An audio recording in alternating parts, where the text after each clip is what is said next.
Doctor of Popsicles here. Tom McDonald, welcome to week number 10 of the high school football season here on Coaxial Sport. And what a game we have for you. This is for the championship, Tom, in the OCC Capitol between these two teams. That's right. A whole year's effort goes down to one championship game. Couldn't ask for anything more.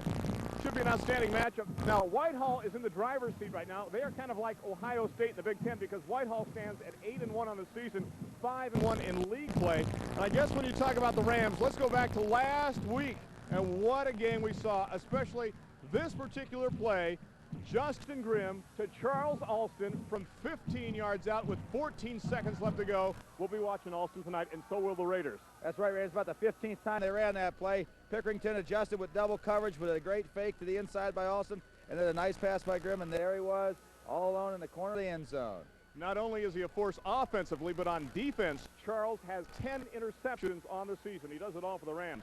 Meanwhile, when you talk about the Raiders of Reynoldsburg, well, they actually have a second chance now to win the OCC Capital Crown. Whitehall on top, as we said, one game in front of Mount Vernon and Reynoldsburg, so the Raiders could make this into a three-way tie or perhaps a two-way tie. And when you talk about the Raiders at 5-4 in this season, you go back to the man at tailback, Jeff Bowman. You sure do, Randy. First of all, you don't want to give a Coach Stewart team a second chance to clear the league title. Bowman's been Mr. Everything this year, averaging over 5 yards a carry, and he's a 1,000-yard rusher, and he's only a junior. Let's talk about the weather conditions tonight. Woo! It is brisk. Temperature's got to be in the 30s right now. Will this be a factor for the passing or kicking games? Well, not so much a temperature, but the wind will definitely be a factor. Now, we saw Whitehall likes to throw that bomb, so to speak, fade route. It might be a little tough to connect with this wind. I am alive. I'm pumped. Are you ready? I'm ready to go, buddy. Let's wrap up the season. Whitehall and Reynoldsburg, the kickoff coming up next here on Coaxial Sports. Stay tuned. In the year 23,012 BC, Lenny, the traveling salesman, Tom McDonald, but it should be a great game between the Raiders and the Rams. And Reynoldsburg will get the ball to start this contest. Yep, they won the toss and decided to take it. Boy, look at the electricity tonight. Both teams pumped, coming out, motivated for obvious reasons, as you see that part of the crowd. And Tom, it's a night you want to huddle together with your friends and family to stay warm and get that body heat going, because it is a nippy one tonight. Probably the coldest game we have had in the last 3 years here on Coaxial Sports. Unless, of course, if you're in the press box with you and Steve there, I don't know. We keep Sometimes you warm. You just have to freeze. Big game tonight for the Rams. And Tom, we were talking about this being an OCC championship. This could also be the playoff game for the Rams, too, because they could go 9-1, it looks like, and not make the playoffs in Division II because of the caliber of competition. And Reynoldsburg will return the kickoff across the 30, across the 35, up to around the 40-yard line, and they will take over first and 10, just 4 seconds into this contest. We were not certain if the scoreboard would be functioning, and finally everything is rectified and ready to go as we start this game first and 10 from the 42-yard line. And the Raiders taking over on offense. And they will look like this with Byers, Four, Mattingly, McCloy, Denny, Kravchuk, and Martin up front. In the backfield, Martin Kovich, the quarterback, with Edstrom, Bowman, and Atkins. We could see a two tight end set quite often tonight from the Raiders. In fact, Tom, it looks like they're going to start from that set right now. Double tight wing right. Watch Bowman, the man in back. And there is a flag before we even get things going here with 11:33 on the clock. Our referee tonight is Don Miller. Our umpire is Dale Van Hoos. The linesman is Mike Davis. The line judge is Rick Bryant, and the back judge is Brian Spangler. I'm sure that's not the way Reynoldsburg wanted to start the ball game, but you're right. They had the two tight end set, and Jason Bender goes in motion as an extra blocker. As we look at the Rams on defense, Tom, with Walker, Tyndall, McGonigal. What a game he had last week. Featherston and Rayburn up front. It'll be Lewis, Mason, Beck, Alston, Griffin, and Spillman in the secondary, although we'll see a lot of Shannon Pegues playing both ways for the Rams in the secondary. Let's call it first down and 15 now from the 37, 11:20 left to go here in the first quarter. And this will be Bowman around the left side. Jeff trying to turn the corner. It's by Griffin, taking it across the 45-yard line. A nice gain on first down as he's knocked out of bounds around the 48. Excellent gain, Randy. Didn't really get much blocking either. He just turned on that foot speed, which has propelled him to over 1,000 yards and hit the corner full speed. Picked up about 10 or 11. It is hard to believe, Tom, too. He is just a junior. He'll be back for one more season. It seems like he's been playing here for about 5 years. It really does. They're going to open up their formation here a little bit. Pro set. Ennis wide to the top of the formation. Khalil Byers to the bottom. Backs from an eye on a second down and 4 from the 48. 11:13 left to go. Martin Kovich will pitch to Bowman. This time around the right side. Cuts it inside. Gets it across midfield and down to the Ram 47. And has enough for a Raider first down. And the Raiders have to be feeling real good after that initial penalty to get the first down in only 2 tries. As you'll see, it's a toss sweep designed to go inside or out. This time the over pursuit as he cuts back against it and picks up the first. In fact, Edstrom was looking for a guy to block on the corner. There was nobody there as Bowman cut it inside, gets the first down at the Ram 47-yard line. Ooh, I tell you, this win brings you to life. This gets you pumped whether you want to be pumped up or not. It is a great game, week number 10 for the OCC Capital Championship. Glad to have you aboard on Coaxial Sports. The wing to the top formation, the backs from an eye now on a 1st and 10 from the 47. It goes to the up back, the fullback, Edstrom pulls his way across the 40 down to near the 38. Wow, did he run hard for a fullback. First carry, and he ran for about 9 right up the middle. And remember, too, when you talk about Mr. Edstrom at fullback, you're talking a guy that was not initially penciled in as either the first or the second string fullback this season for Reynoldsburg High School. Remember, Mr. Young went down with that injury in week number 2 of the season. Of course, Price did an excellent job at fullback as well. Second down, we'll call it 2 from the 39-yard line. 10-14 left to go in the first quarter. It'll be Bowman. Cuts it inside across the 30. And he's down to the 25 and enough for another Raider first down. Darn right, Randy. And when you look at that offensive line surge, you can see why they're doing so well. Let's just look at it on replay. Both guards, 63 and 69, pulled, make nice kick-out blocks, and then the holes right there. That's Mattingly and Denny, the 2 guards. They do a great job. It'll be 1st and 10 now for the Raiders. Mark it at the 26-yard line. 9:58 left to go. First quarter, scoreless. Week number 10, Rams and Raiders. This time a wing to the bottom of the formation. It'll be Bowman again. Cutting it inside, getting some good yardage. Now working his way outside and being tackled by the shoestring by Spillman at around the 20. That's right. Spillman saved an extra 10 or 20 yards, maybe even a touchdown on that great open field tackle. You'll see it's contained, but the backs for Reynoldsburg tonight have an amazing savvy for cutting back to the inside, and there's that shoestring tackle right there in front of your eyes. Nice block on the play by Gary Atkins. Plays flanker and tight end and wing back and just about everything, kind of like Scott Lewis does for the Rams.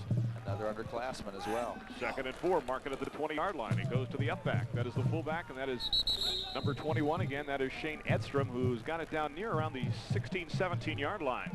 That's right, Randy. Puts up a 3rd and very short situation. Whitehall has not been able to stop them all night so far, so maybe they're going to try to blitz here on this 3rd down. Bendur and Zinn check in now for the Raiders on a 3rd down. We'll call it officially 2 from just past the 18 with 8:49 left to go here in quarter number 1. Martin Kovich has done a great job this season at quarterback for the Raiders. We'll just hand it off to Bowman. Big hole, 15-10. Jeff has got a 1st and goal Raiders from around the 8-yard line. The parting of the sea. How about that, Randy? Isolation. They didn't like anybody wanted to get in the fullback's way. They all seemed to, the inside men went inside, the outside men went outside, and here you have a huge hole. Part of the credit does belong to number 46, Bender, who's blocking from his slot back or wing back position. And remember, he is the president of my fan club here at Reynoldsburg. That's why I gave him the title. He's got the crown. He's an awesome spectacle. Will they get the crown, though, in the OCC Capital? 1st and goal Raiders from inside the 10-yard line. It'll be Bowman inside, right up the gut, inside the 5, inside the 3-yard line. 2nd and goal with 8:11 left to go in quarter number 1. That's right. This offense actually resembles a power eye when you finally snap the ball, because the motion man is, as you see, right there behind the center. Another lead block by the fullback. There aren't as many Whitehall defenders there to stop that play. Zinn and Lightfoot now check in for the Raiders on a 2nd down and goal from the 3-yard line. Yeah, this is their T formation. They like to run in short yardage, although I don't see how they could do much better than the way they've been doing. With 3 backs in the backfield, still communicating right now with 7:42 on the clock in the quarter. It'll be Bowman, and he is not in. No. Inch, 1 inch, Randy. He ran hard, though. Wow. Look at that football. Is breathing on the goal line, so it'll be 3rd down and goal for the Raiders. But what an impressive drive to start this contest. Take a look one more time from ground level. That's right, a little misdirection out of the T, handing to the left half, going to the right, and he was inch short. He did everything but score. 3 backs again in the backfield for Reynoldsburg on a 3rd and goal from inside the 1. Bowman got it. Touchdown, Raiders. 7:06 on the clock. 6-0 Reynoldsburg. Methodical, Randy, and very, very impressive. Nothing fancy about it. Let's just say we're going to buckle them up tonight and go after people. For Jeff Bowman, touchdown number 11 on the season. Take a look. You are in the secondary of the Rams. Oh, yeah, great blocking here. This time they led both the fullback and the right half and gave it to Bowman appropriately for the touchdown. And let's talk a little bit about that offensive line real quick here for Reynoldsburg. We've got let's say right here, it looks to me like we got Denny as they kick the extra point.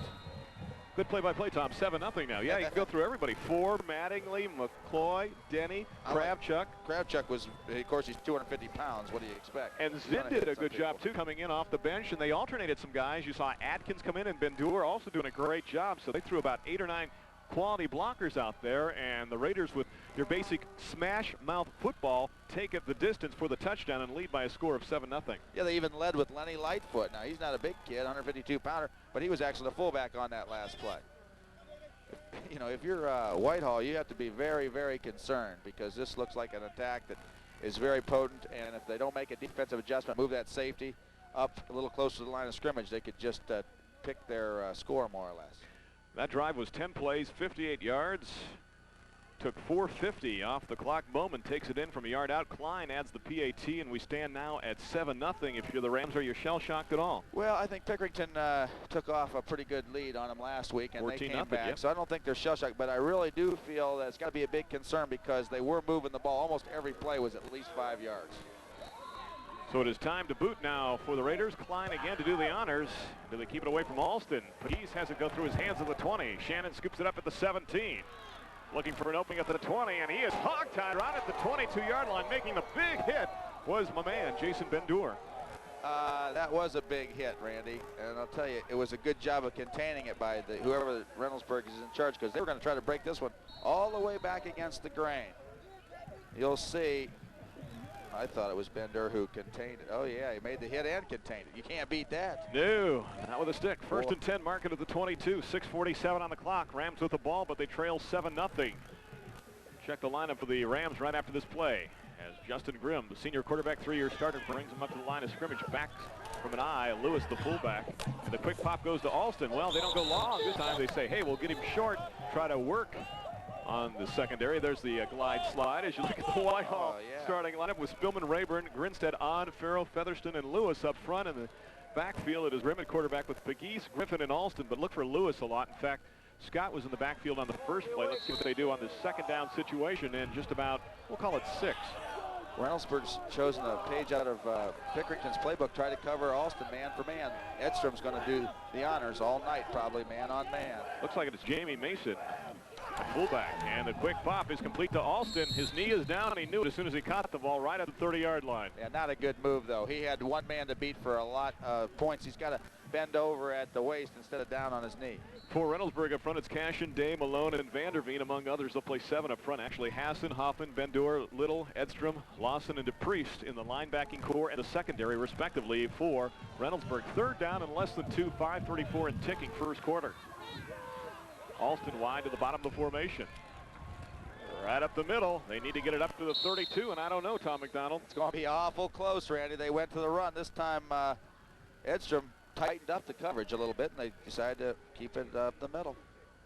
And we'll see. They marked the ball just past the 32-yard line. It is Justin Grimm on the keeper, and Justin gets just enough yardage for the first down. Quarterback sneak against a 4-4 defense, and it looked like 2 linemen went for the same one, freeing up one of their inside linebackers. Well, we've seen that from Grimm all season. On the quarterback sneak, he picks up at least 3 yards, I think. They needed 2.5. They got it on that play. First and 10 from the 33.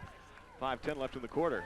Looking long for Alston, trying to run under the football, and it is nearly picked off on the play. Good defense by number 21, Shane Edstrom. Sure was, and he's a very confident young man, and what he did was kind of be Oh, good. Great isolation. Now, depending on where Edstrom plays, the route is decided. If Edstrom's up close, they're going to go deep. Well, he backed up at the last minute. Look at the way he played that football excellently. Of course, we saw that last week a couple times, and it's just a matter of time before they make an act. Did the Rams set that up because they saw the Raiders giving some ground early and they went to that short pop and then went long? Well, actually, I think it's a read route determined by the alignment of the defensive back, Randy. 2nd and 10 from the 33-yard line.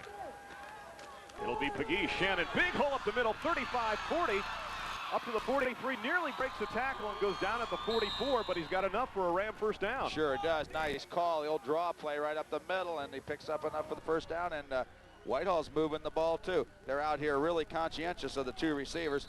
You'll see on the draw, he just cuts back to the inside and accelerates north and south. getting that first down. Great block on the play, too, by number 51, Jason Featherston. So 1st and 10 for the Rams. Mark it at the 44. 4:44 left to go in the first quarter. I think he's looking for Alston again. Lawson made the hit on that last. Raiders move back now from the line of scrimmage. Alston looks like single coverage by Edstrom. And looked for the quick pop and threw his hands, and incomplete, 2nd down. And Edstrom was coming up like a freight train on the play. He was, but it's a good idea by Whitehall to do on a long count. Therefore, Edstrom could back off, and then they changed it to just a quick pass, and it was there. Just sails through the hands. Do you set up a pump fake in a situation like this again then in the future? Well, you probably do, Randy, but see, it's all predetermined on what number 21 does, where he lines up. If he's within 5 yards of the line of scrimmage, look for him to go deep. If he's back off, look for him to run another quick route. 2nd and 10 from the 44-yard line. This way is kind of right in the middle. Yep.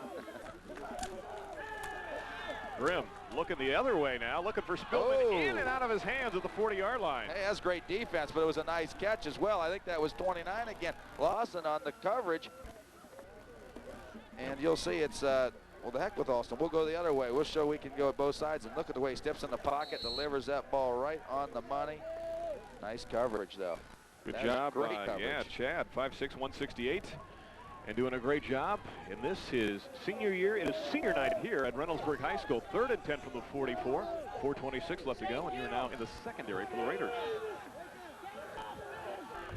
Lewis and Pegues behind Grimm. Play action, looking downfield. He's got Alston open. Look out. There is the savage hit. It was early. And they're going to throw the flag and call pass interference on the play. They say it was not timed perfectly. So it's the 1st down now for the Rams. Now, that's one thing I think the Raiders are going to try to do tonight, play a little physical football with Charles Alston and see what happens. Right, they also tried to put a little heat on with a double blitz up the middle, but Whitehall's offensive line did an excellent job of giving the quarterback time. There should be no one booing on this one. It was about a second early, but it was an aggressive defensive play, as you can see right there, and that's about the only way you can stop that play. If you're set back, he's going to catch it anyway, so I can't fault the defender very much. So the pass interference will be marked off. And we'll have it 1st and 10 now for the Rams at the Raider 41-yard line. Our official tonight, the legendary referee, Don Miller. There he is. He has been around for a long time, and he's only 25 years of age. Still. Yeah. 1st and 10 for the 41 with 4:21 on the clock. Alston now to the top. 2 tights now for the Rams in this set.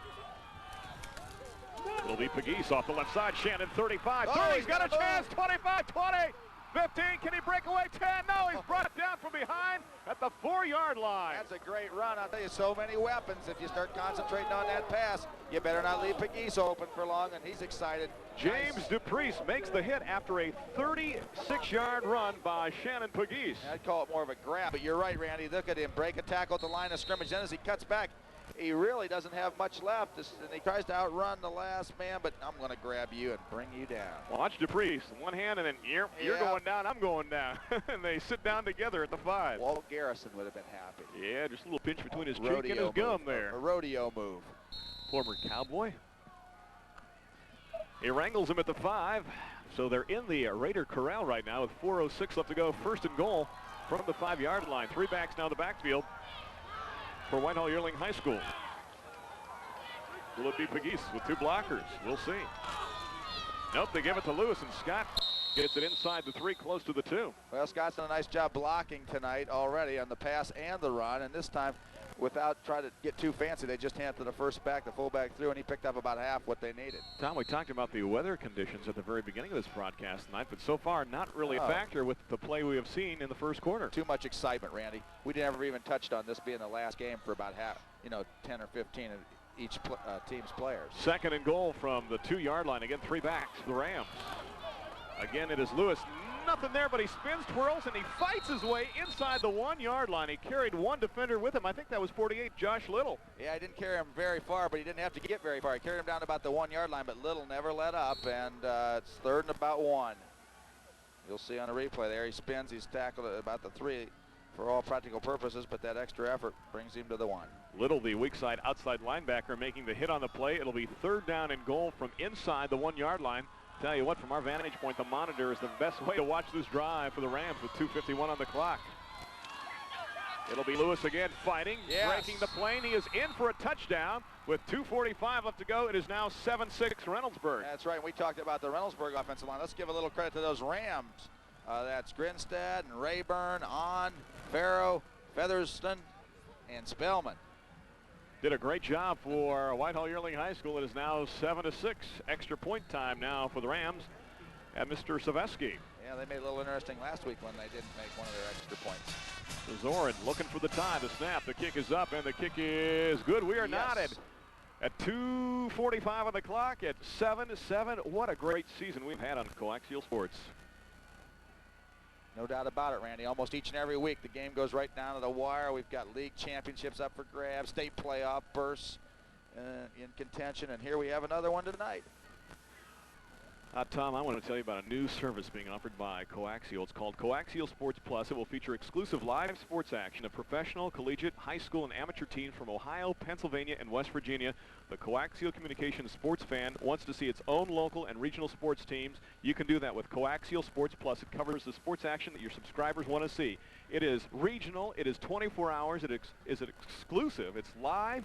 During prime time, it is a great value. You get 40 Cavs games, 63 Penguins games plus the playoffs, 63 Pirate games, 45 Indians games, 35 Reds games. I'm telling you, this is a package like you have never seen before, combining a couple of sports services together, and you put that together with what you get from Coaxial Sports. This is the best sports value around. If you have a question, give Coaxial a call, and they will tell you all about what you want to know about Coaxial Sports Plus. This is an outstanding service, and I'm moving to the east side of town just to get it. Don't blame him, Mario Lemieux. Mario Lemieux, my main man, back injury and all. And they squibble along the ground, and the Raiders fall on it at the 44. Was that by design? I don't know, it was a heck of an onside kick if it wasn't, but on the other hand, it didn't look like they had anybody in the area when it was recovered, so it's hard to tell. Take a look one more time. Watch Lewis, watch the foot. I don't know. Let's give Lewis a benefit of the doubt because he's a heck of a tough football player. That drive, featuring the touchdown by Lewis, was 11 plays, 78 yards, took 4:14 off the clock. We are knotted now at 7 apiece. 1st and 10 now for the Raiders from their own 44-yard line. This is Bowman pulling his way inside and working his way up near the 49-yard line. That's right, another great surge on 1st down from that offensive front of the Reynoldsburg Raiders, 5 or 6 yards. I think maybe Mason made the tackle, and he's only a junior. We're going to call it 2nd down and 6. And what a class act Jeff Bowman is at running back, too, for Reynoldsburg. Saw him last year, of course, when we did the basketball games out here, was yelling and screaming, supporting the basketball programs. I'll tell you, 2 outstanding football programs and 2 great academic institutions in Whitehall Yearling and Reynoldsburg. On a 2nd down play, the handoff goes inside to number 47, John Price, and he will get it up to midfield. Not much there, Randy. It'll be 3rd down and 5 now for the Raiders. Do you think about putting it up, or do you think about Mr. Bowman? Well, for the first time tonight, Reynoldsburg's in a long situation. That was a good job. I think it was Grinstead and Tyndall.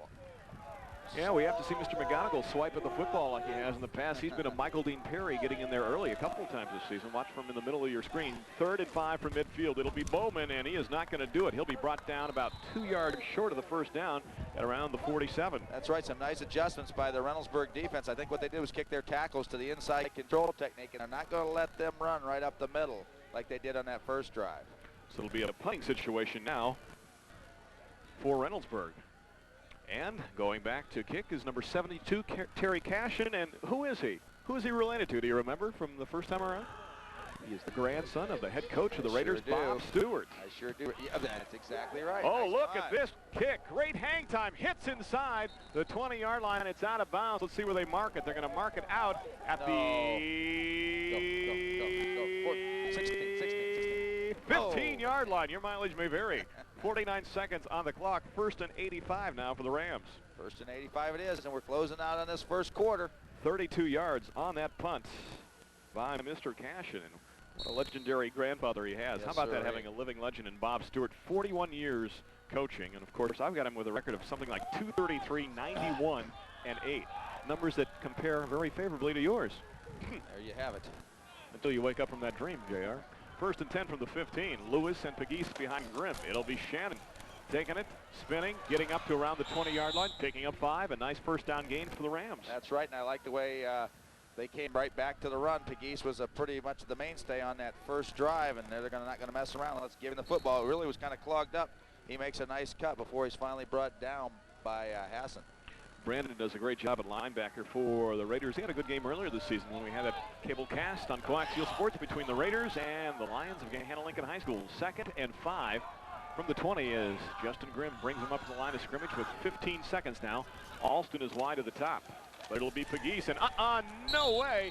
He is brought down back around the 17-yard line. Bart Day, maybe? Oh, I'm telling you what, we saw him have a career in one game last season here on coaxial sports. That guy's the man. Initially, I like the call because Reynoldsburg's really sliding their secondary to the 2-receiver side, but you better find someone, assign somebody or 2 people today as we conclude the first quarter. Bart is 242 pounds, but believe it or not, he plays even larger than that. After 12 minutes, we are knotted.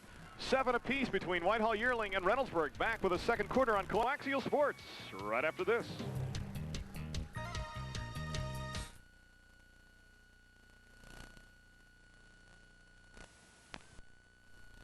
Friends, I've just purchased the entire remaining inventory of 2 of America's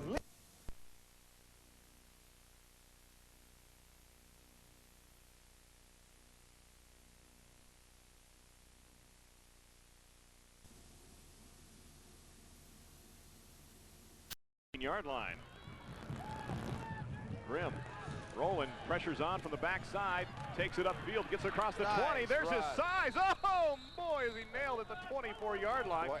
Just short of the first down. You said it right, Randy, just short. And the way he was running over people, it took a great defensive effort to stop him short. That's exactly what we got.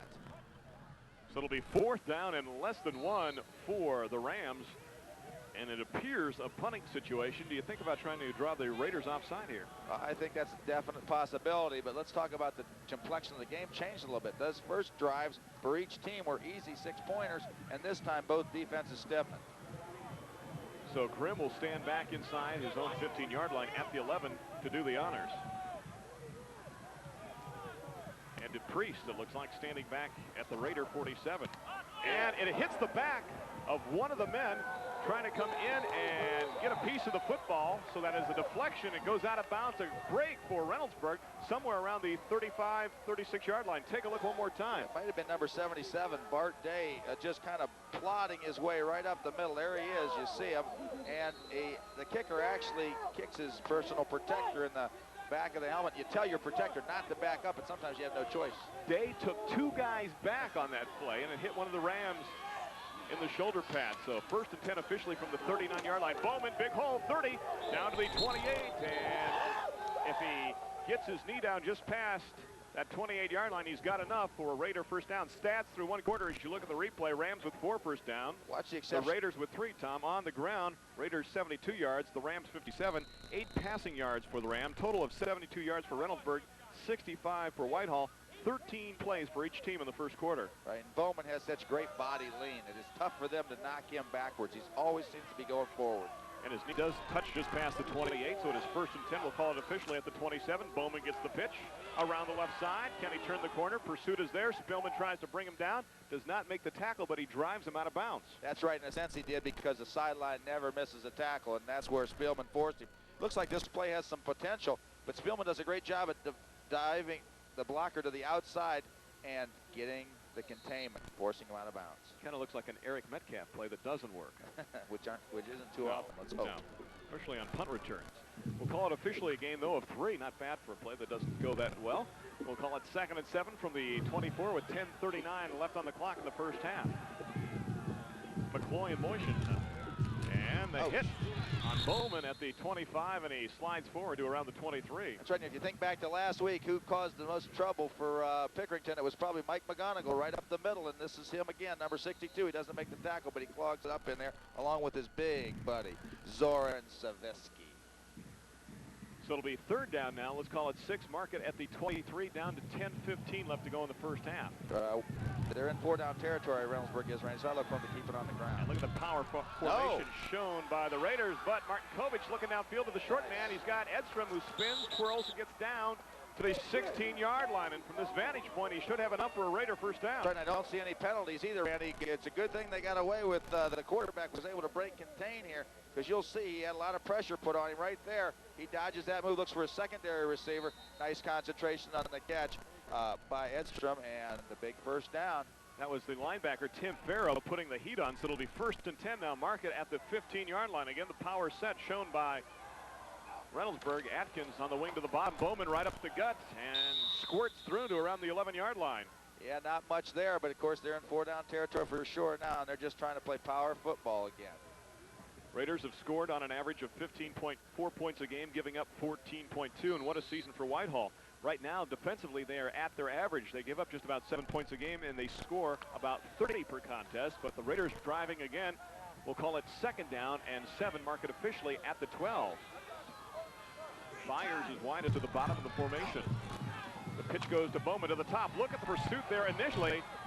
And Bowman trying to turn the corner, and he cannot do it. I tell you what, 3 Rams came in unmolested, and they string that play out. Well, 2 of them didn't do a whole lot to string it out, but it looks to me like it might have been number 20. That happens to be Mr. Griffin. Mr. Griffin, who does a nice job. There's one missed tackle. There's another.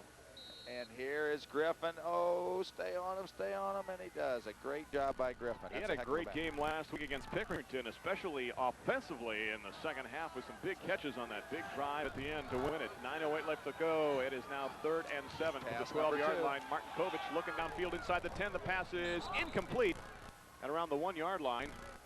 Sails too high and too strong for Khalil Byers, which is not saying that much. Here's a guy that goes 5'3" in stilts. Looks like you're going to try a field goal. This is a tough pass to complete in any level because it's an out route, but he helps himself by rolling that direction.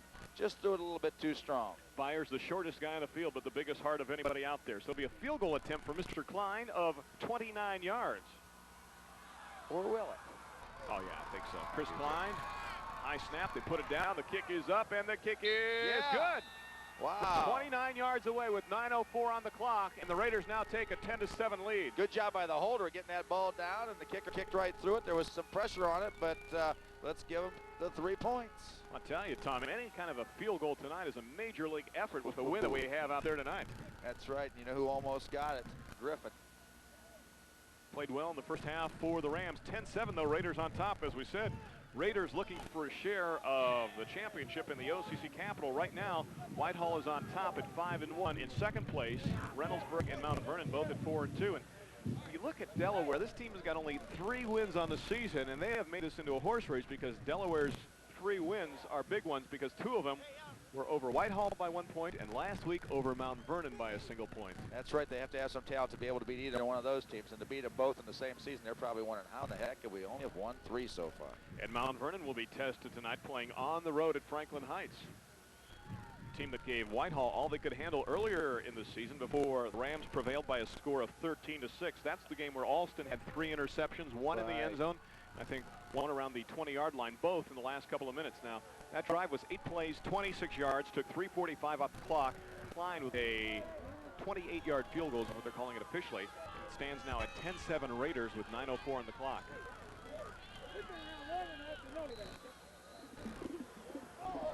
And Chris with the honors one more time. And it will slide out of bounds, as does a Ram along the far side. That is number 87, Travis Floyd, the tight end. Now, if he touches that ball before it goes out, it would have been 31, but now it's going to go to 35. And just a reminder, if you have a question, a comment, if you would like to offer Tom or myself full-time employment, we would love to hear from you. There's the address on your screen, Sports Director, 3770 East Livingston, Columbus 43227. Seriously, if you enjoy high school sports on cable TV, we would love to hear from you. We don't hear the comments that we used to because folks should take us for granted. You think it's going to be there every week, and hopefully it will be, but drop us a line. We need to put something in our files. We would love to hear from you. I'll tell you what, when you come to Reynoldsburg, all of the fans here are so great. The student section is so alive. I can go back to about 6 or 7 years ago when there was not any kind of life at all in the stands during the game. And right now, it is wild and wacky, and the temperature is in the 30s. So mark the ball at the 35-yard line after that kick going out of bounds. It'll be 1st and 10 now for Whitehall with 9:04 on the clock. Handoff inside goes to, I think, Scott Lewis, and he is met right at the line of scrimmage. That's right. There's your #1 fan on the big pop. Ben Dure from his linebacker spot just stepped up and stuffed that play. Ouch. Good leg explosion. Help from his friends. Yeah, the entire linebacking crew was there to be 2nd and 3rd and 4th on the hit. Ben Dure's done a great job this season, too. When you look at his numbers on the season, he has just been outstanding. He's got 59 tackles and 3 assists, total of 62 on the season. So mark it right back at the 35, second down and 10. Alston at the bottom of the screen, Randy. He's about due, isn't he? As the quarterback looks over one way, looks over another way. And Spillman at the top of the formation looked at the Whitehall bench and signaled for a timeout, and the Rams get it with 8:37 on the clock in the first half. They're trailing by a score of 10-7. Timeout number 1 taken by Whitehall. They have 2 remaining, and Reynoldsburg with their full allotment of 3 timeouts here in the first half.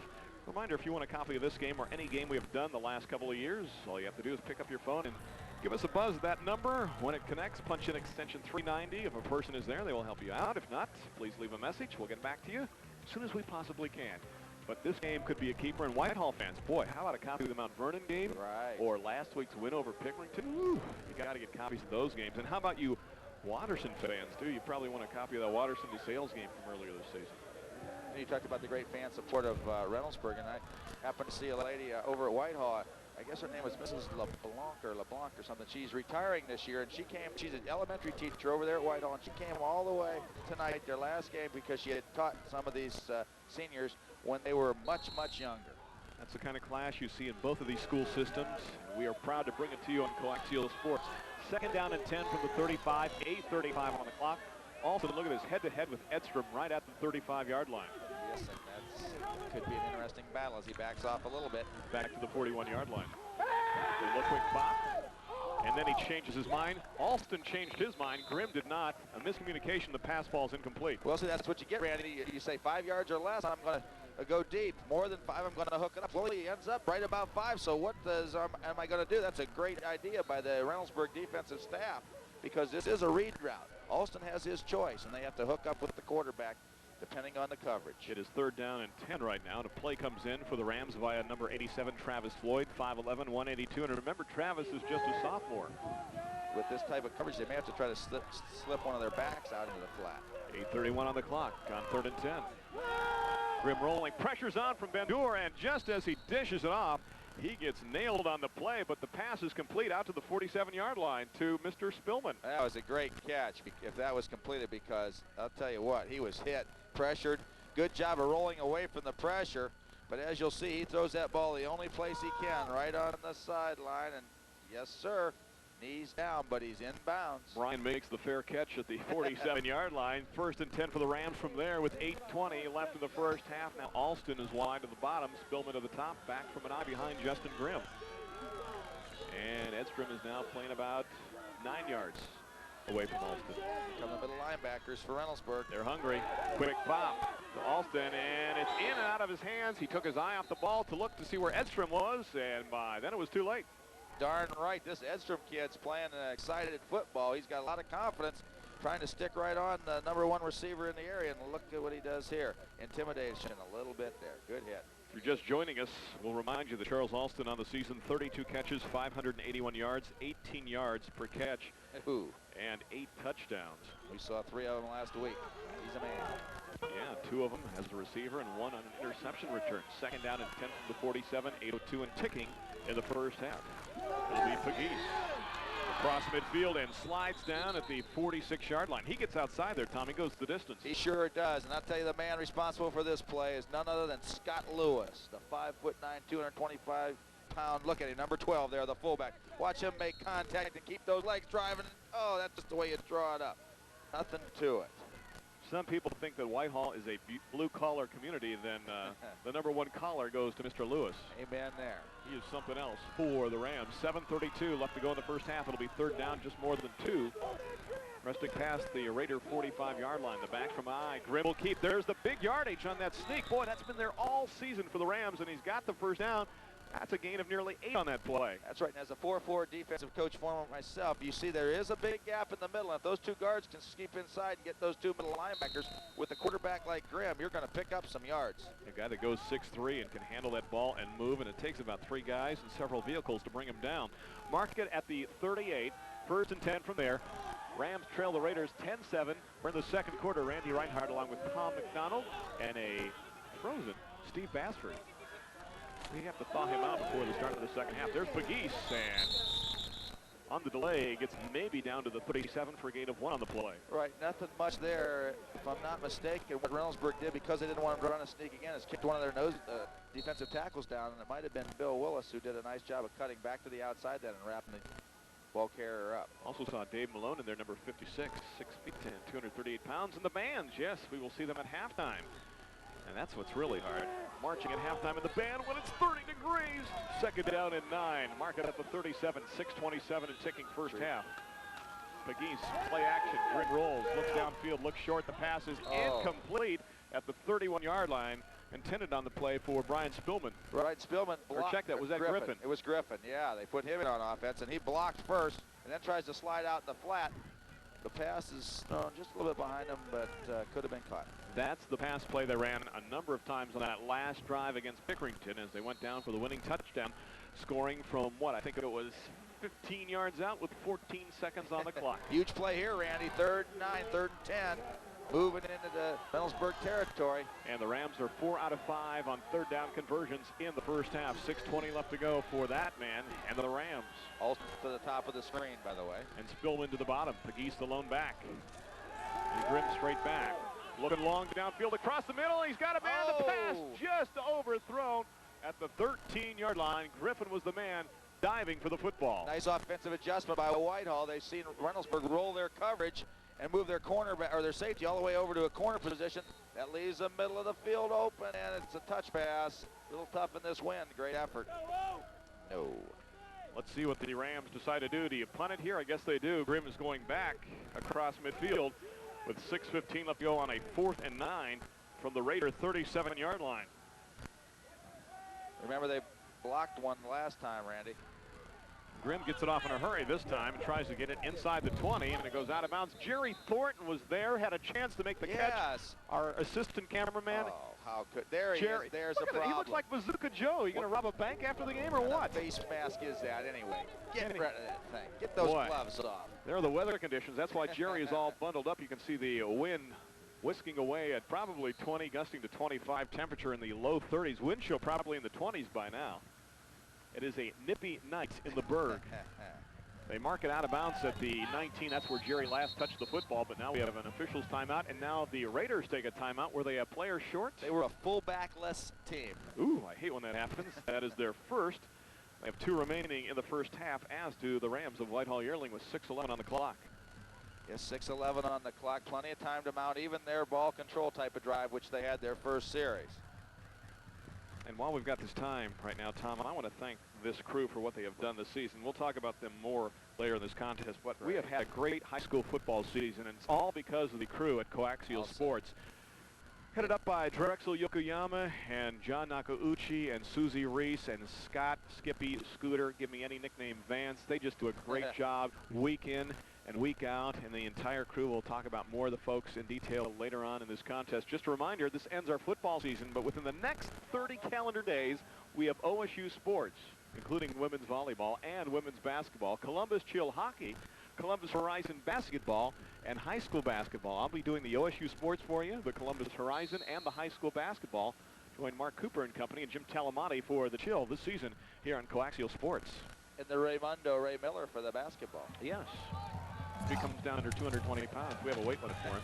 1st and 10 from the 19-yard line. Handoff inside for the Raiders. Will advance the ball up to around the 21. Short gain inside for Jeff Bowman. Well put, short gain. They're really isolating on Bowman. The motion man now is being paid very much attention to by the Whitehall defense because he usually takes you right to the play. Pat Ennis checking into the ball game with a play now for the Raiders on a 2nd down. We'll call it officially 7 from the 22-yard line. 5:45 on the clock here in the first half. Fires is wide at the bottom of the formation. Pitch is going to go to Bowman out across the 20, and he is cut down at around the 24. Yes, he was. A nice tackle there. I'm not sure if it wasn't old number 65 that had something to do with that. That's Tim Farrow. Tim has had an outstanding game offensively and defensively. Every time he has been on cable TV, he's a guy that can play up front defensively, will play a linebacker, and of course offensively on the line, he is the right guard. Take a look one more time at the play defensively by the Rams, and you can see actually one of the guys there too, number 51. That is Jason Featherston. So it'll be a 3rd down and 5. The notes flew away. I caught him with one hand. It goes to Bowman inside, and Bowman gains next to nothing. with 5 minutes left to go, and the Raiders will be forced to punt with the ball resting near their own 24. Right, that's great penetration by the interior of the Whitehall Rams. Featherston has won, stayed low and tough, and really is not creating much of a seam. And now defenses have started to take over, Randy. They have indeed, Tom McDonald. As the blood begins to circulate one more time, what are you sitting on over there? I'm sitting on these things called lava buns.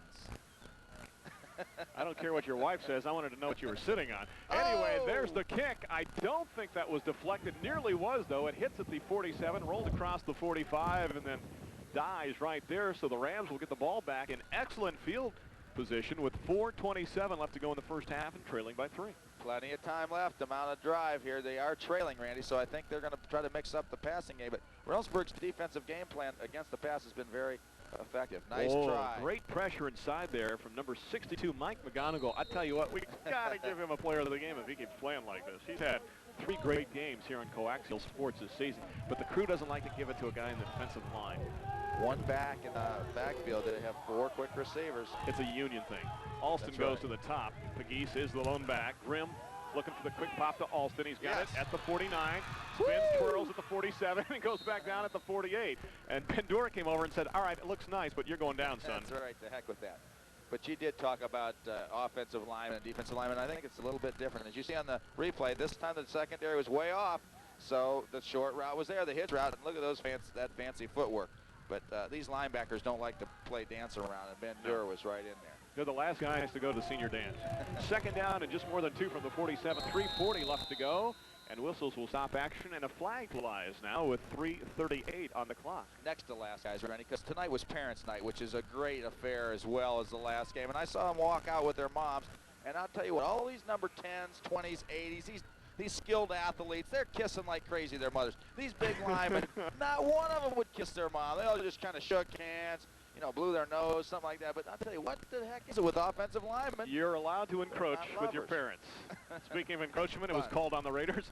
Mark it down to the 42-yard line. 1st and 10 from there with 3.5. This is when comedy in football merges, when your brain becomes legally dead because of the cold temperatures. Grimm rolling, pressure's on, trying to find somebody downfield. He lofts it. He's got a man. It is Alston who steps out of bounds at the 26-yard line, right in front of Greg Baker in the high school football drill camp. Give Grimm the credit, though. He was pressured. He could have been tackled twice. He actually had 2 receivers open. Fullback in the flat. Alston a little bit deeper. It's coming your way. Yes, get ready. Oh, nice job there. Not too many people can break a tackle there. Throwing against the grain, across his body to I'm sure that's who he was throwing to. Wide open receiver. I thought he was going for Greg Baker, maybe. 1st and 10, mark it at the 26. 3:18 left to go. Raiders trying to hold defensively. They lead by a score of 10-7. Pegues on the carry, trying to take it outside Shannon, 25-yard line, and cut down right there, but a flag flies. Edstrom makes the hit, and there are now 3 flags on the field, resting at the 24-yard line. Shane Edstrom is a 10th grader hitting like that. That's incredible. He saved a big play, and I think they're going to get a clip to boot, so that's going to really hurt him in this drive. Yep, that is the call against the Rams with 3:11 on the clock. Take a look. It wasn't just one flag that picked that one up. It was about 3, so it had to be guilty. Oh, what? Guilty. More than one, you're guilty? By panel, right. I'm going to put you on my jury. There's the clip called on. The Rams march it back to the 39-yard line. And timeout now taken by Reynoldsburg. They will burn one. That is their second. They have 1 remaining here in the first half. Whitehall Yearling with 2 remaining. And just a reminder again about Coaxial Sports Plus. This features exclusive live sports action of professional, collegiate, high school, and amateur teams from Ohio, Pennsylvania, and West Virginia. The Coaxial Communications sports fan wants to see its own local and regional sports teams. You're going to get them with Coaxial Sports Plus. I'm telling you, you get 40 Cavs games. You get Penguins games, at least 60. You get Pirates games, Indians games, Reds games. I'm telling you what, I'm selling the house. If my wife won't go, I'm leaving her. I'm going to the east side so I can get the service. You got to call Coaxial because this is the best bet, Tom. I love the regional sports. Everybody complains when they get a national game. They say, why can't I see the team in my area? Well, with Coaxial Sports Plus, it is custom designed for the fan here in Central Ohio. The only problem is with 24 hours, I don't know when I sleep. You don't need to sleep. There you go. Sports keeps you alive and healthy, and if an occasional exercise show would sneak on the air, all you have to do is watch that, get yourself all pumped up and ready to go, and you're ready for another 23 hours of sports. It's going to be first down. We'll call it officially 23 from the 39-yard line with 3:11 on the clock. Is it time for the draw play to Pegues? This is where they have Griffin blocking sift out to the flats sometimes. We'll see what happens. Nope. It doesn't matter. Grimm gets away from two guys holding the football. Still on his feet. 40, 4, 5. Finally bringing him down at the 31-yard line. He looked like a statue trying to be tackled by midgets. He's got a good number, 33. That is not a quarterback's number. That's a hard-nosed running back's number, and that's what he was on that play. Great effort, good protection, or good penetration, though, by Reynoldsburg's defense. You'll see Alston trying to go deep on a fade route. Now he's got to try to adjust and come back to the football, although he is wide open. But by them, Grimm is looking to save his very life, and you can see Justin getting rid of 4, and then finally the 5th tackler knocks him down. He picks up 8, though, on the play. We'll call it 2nd and 15 from the 31, 2:25 and ticking first half.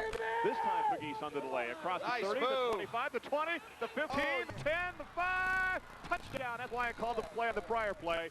Rams take it in with 2:16 left to go, and now they take the lead 13-10. I saw the opening. That was a great move, Randy. It was designed to go right up the middle, and then he cuts it back against where the secondary's been rotated, and nothing but clear sailing. Here's Lewis on a nice block along with his right guard and center. Now, that's the move that made him the extra 30 yards. He's just going to run to the goal line, and he's almost stripped of the football there, but nothing doing. My name's going in the paper, man. Officially, they call it a 30-yard touchdown run, and the Raiders are going to burn a timeout with 2:16 left to go as they go for the extra point. Do they have 12 guys on the field? 1, 2, 3, 4, 5, 6, 7, 8, 9, 10, 11, 12. Yes, good job, Randy, and that's how many too many? Use my toes, double pi 1. I was going to say I wouldn't think they'd want to fake this one with a 3-point lead already. A 4-point would eliminate the chance of a field goal tying them, so it's definitely designed to play to kick the extra point. You'll see. Now here's the cutback, and that's what's going to give him the extra 30 yards. He just outruns the rest of the defense. We already mentioned that the secondary is rotated strong over to Alston's side, which happened to be the defensive left. He's in. Shannon Pegues, I think earlier in the first half, had a run of 36 yards and now a touchdown run of 30 yards, so he is up to 88 yards already in the first half on a grand total of 7 carries. With 2:16 left to go, not a bad first half. I'll say not, Randy. And, you know, we knew he was a big play man. He's had to come in and step it up a pace ever since the injury, and he's done just that. And speaking of that, Murad Holiday, I understand, has been running a little bit. Will not play any football, obviously, till next season, but he is up and about and doing much better. And a whistle will stop play before the extra point attempt by Mr. Saveski. Yeah, it looked to me like maybe Reynoldsburg was offsides, and that could present an interesting decision, but I still think it's time to kick the football with the score the way it is. You don't take the ball at the 1.5 and go for 2? Well, not with a 3-point lead. You'll see the top of the screen we had a little bit of movement, and I think they're going to call it just that. You got it. Encroachment on the defense, so mark it down a 1.5 yards closer, so the extra point try now from Saveski will come from the 8.5 yard line. Yeah.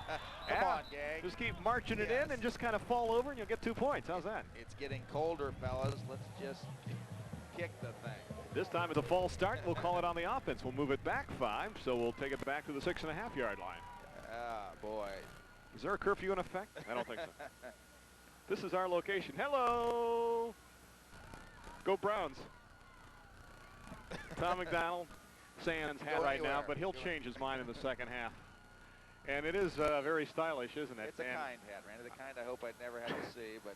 I still have the good gloves on, too. Yes. If I ever get paid by coaxial, buy new gloves. Now you're talking. Saveski now to attempt it from the 15-yard line. The snap, the kick, and not this time. It is no good, so we stay at 13-10 with 2:16 left to go in the first half. Big extra point. I was just about to say the poor center's the one that's hating us the most. He's had 3 excellent snaps and 3 penalties. Finally, he gets one a little high, and they didn't really block out too well either. So after the Raiders had a 3-point lead at 10-7, Whitehall comes back with a unconverted touchdown, and they lead now by a score of 13-10. That drive was 4 plays, 55 yards, took 2:11 off the clock. Pegues from 30 yards out. The kick was blocked, and we stand now at 13-10. That's right, Randy. And when Reynoldsburg gets the ball back, they're not going to have much more than 2 minutes left. They may have to mix up the pass a little bit, but I think they're very confident in their passing game. But remember, too, Tom, that the Raiders only have 1 timeout left here in the first half. Or did they burn their full allotment of 3 timeouts? I'm not sure. Tom Tom isn't sure either. 1 and 1 and 1. I think they're out of them. I'm not sure if that timeout that they took when they had the 12th man on the field was indeed their third timeout or their second timeout. We'll check that out with 2:16 on the clock left to go in the first half. Reminder, coming up at halftime, we will be entertained by both high school marching bands and take a look at our sports medicine grant players of the game. I've already seen one of them from last week when Whitehall took on Pickerington. What an outstanding matchup that was in week number 9. They keep it along the ground, and the Raiders fall on it at the 40-yard line. They don't want to kick it to Bowman, but this is a little ridiculous. They're giving them great field position. Might as well kick it out of bounds rather than do that. Chad Vanderveen comes up with the football for the Raiders, and yes, they will have the ball at the 40-yard line. And Klein is an excellent kicker, so anything is possible. A field goal late in the first half could tie this puppy up at 13. And there you see the ball being teed up right now.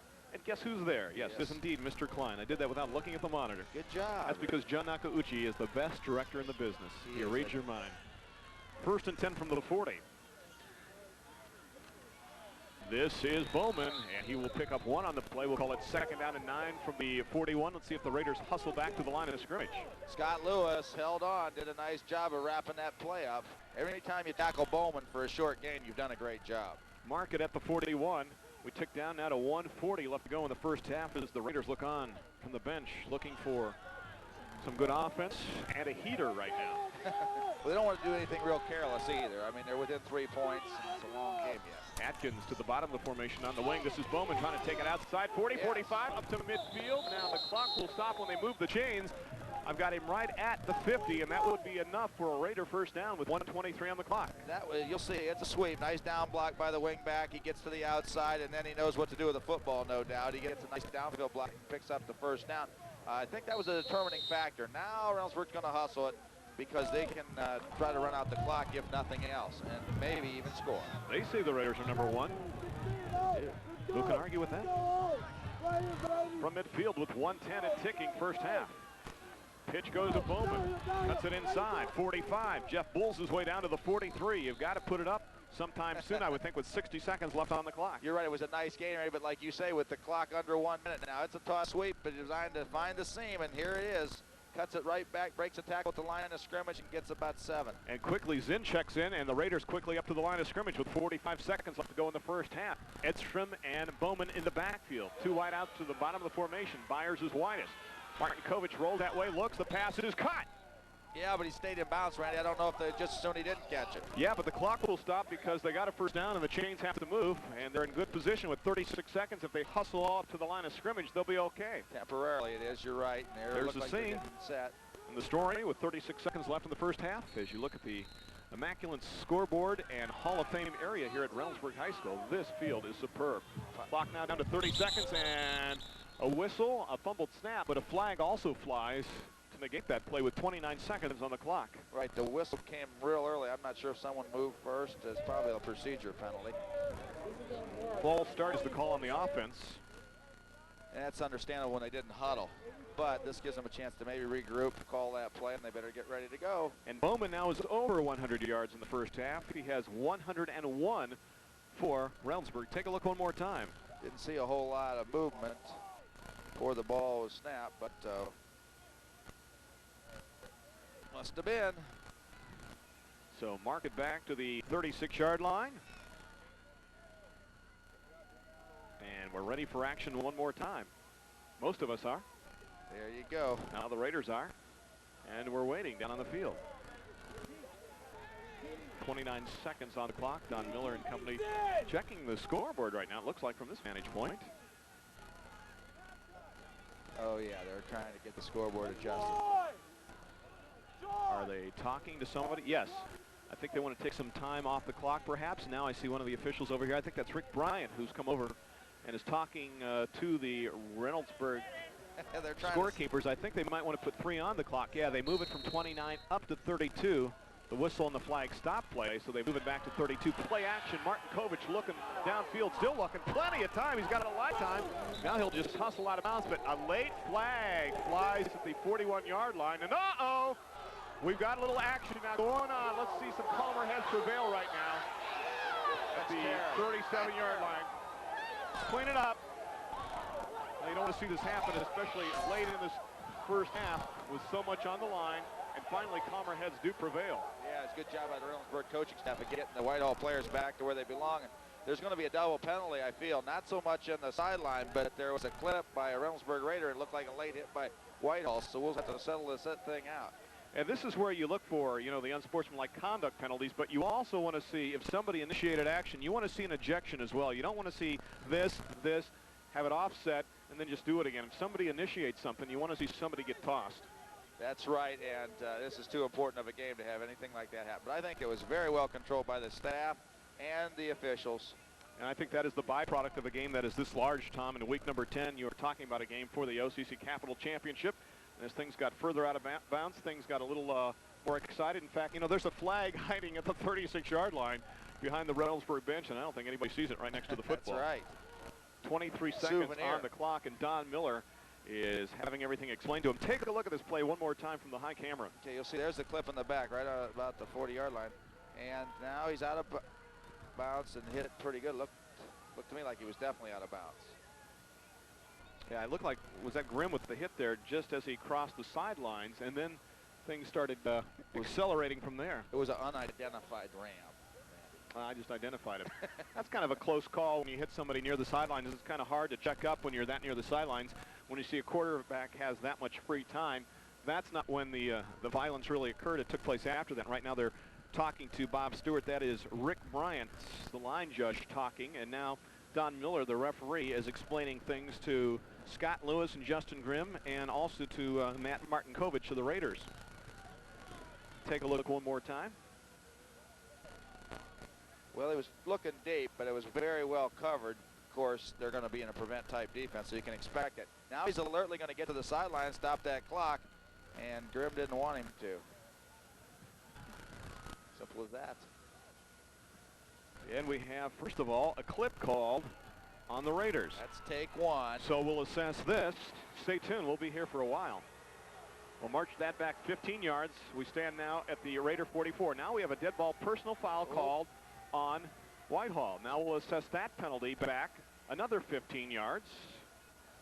That's why I could never be an official. Look at how much running that poor guy had. And now we'll have a dead ball personal foul called. Oh, my. And we'll assess this back from the 39. We'll take it across midfield. He could go all the way, but no. He's going to be brought down at the 44-yard line. Now, actually, if the ball went from the 39-yard line, that is, in essence, yes. I count that as what, 17 yards? That's close, but what the heck, with 23 seconds left, who's counting?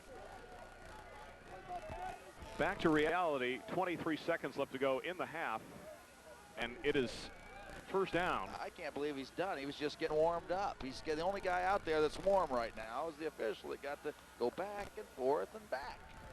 First down and forever is the best way of putting it right now. 28 and 5. I've got it as 33, and plus 1 would make it 34 yards. But now Bob Stewart is going out here, and he's trying to say, now wait a second here. We shouldn't have 34 yards to go. And he also wants to know possibly there might be an ejection in this contest. Oh, I hope not. You took one too many strides, what the official did on his way, not back, and not forth, but back.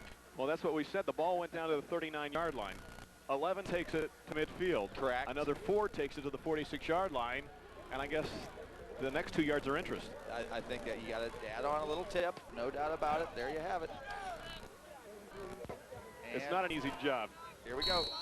First and 10 from the 44-yard line.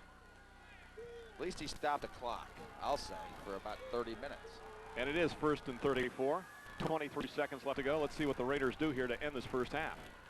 And Martinkovich says, I've had enough. He will kneel. And that will be the last play of the first half, barring a miracle. And calmer heads prevail. And what an exciting first half we had. Whitehall comes back with a late touchdown. And we've got 2 outstanding performances in the first half by 2 first-class running backs in Shannon Pegues and Jeff Bowman. And after 2 quarters, Rams on top by a score of 13-10. We'll be back with our halftime show from Reynoldsburg High School right after this. Stay tuned.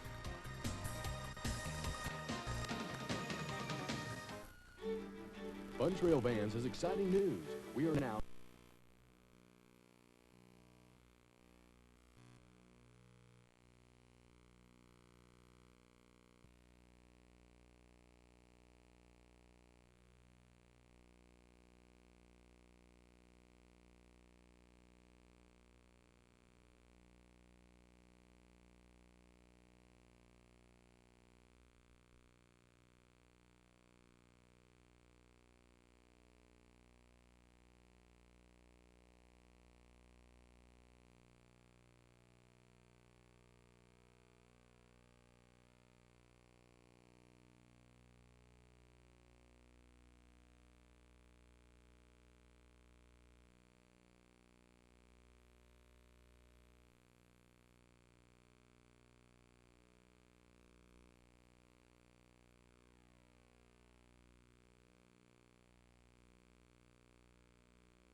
altercation. And really, it's pretty even, just like the score would indicate. Of course, we had those two dead ball personal fouls there right before the end of the half, and Reynoldsburg just opted to eat the ball at the end of the half. Did that particular situation change anything, you think, for either team? No, I think it kind of lessened the severity of the incident, and I really think they're probably pretty much forgotten about it, at least in the early stages of this game. And until it gets out of hand one way or another, I don't think it'd be a factor. And a good job by both coaching staffs and the officials to take care of things down there on the field in the last minute of the first half.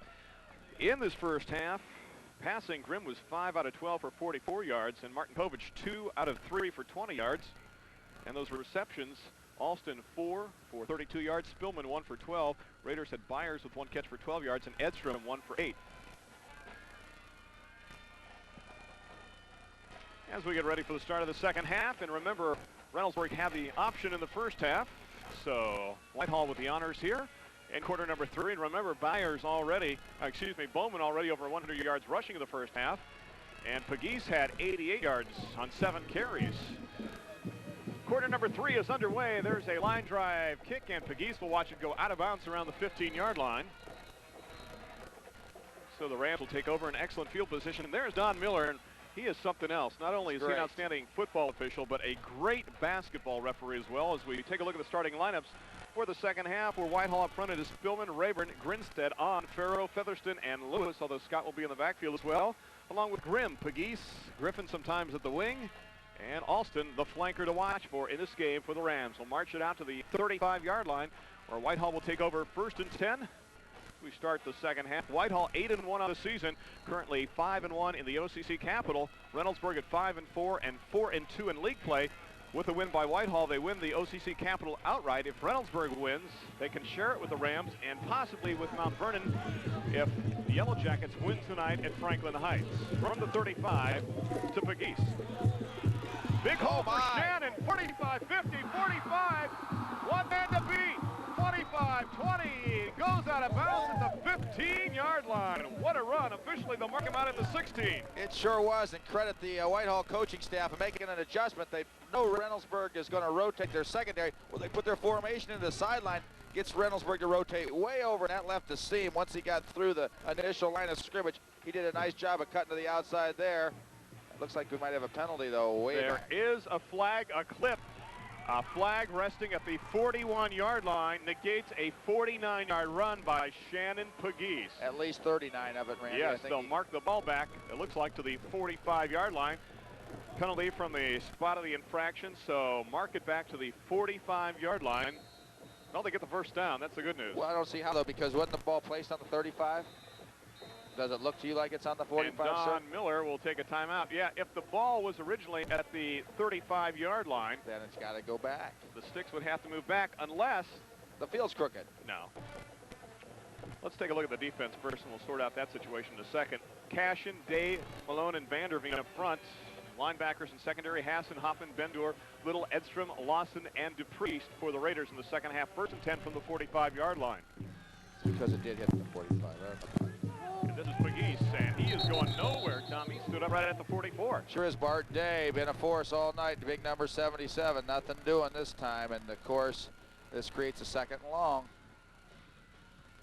They tried to run that same play that they had just run to the left, back to the right, but they were ready. The Raiders were ready. I'm drinking my hot chocolate. That was the delay, Tom, that you were feeling so outstandingly for me there.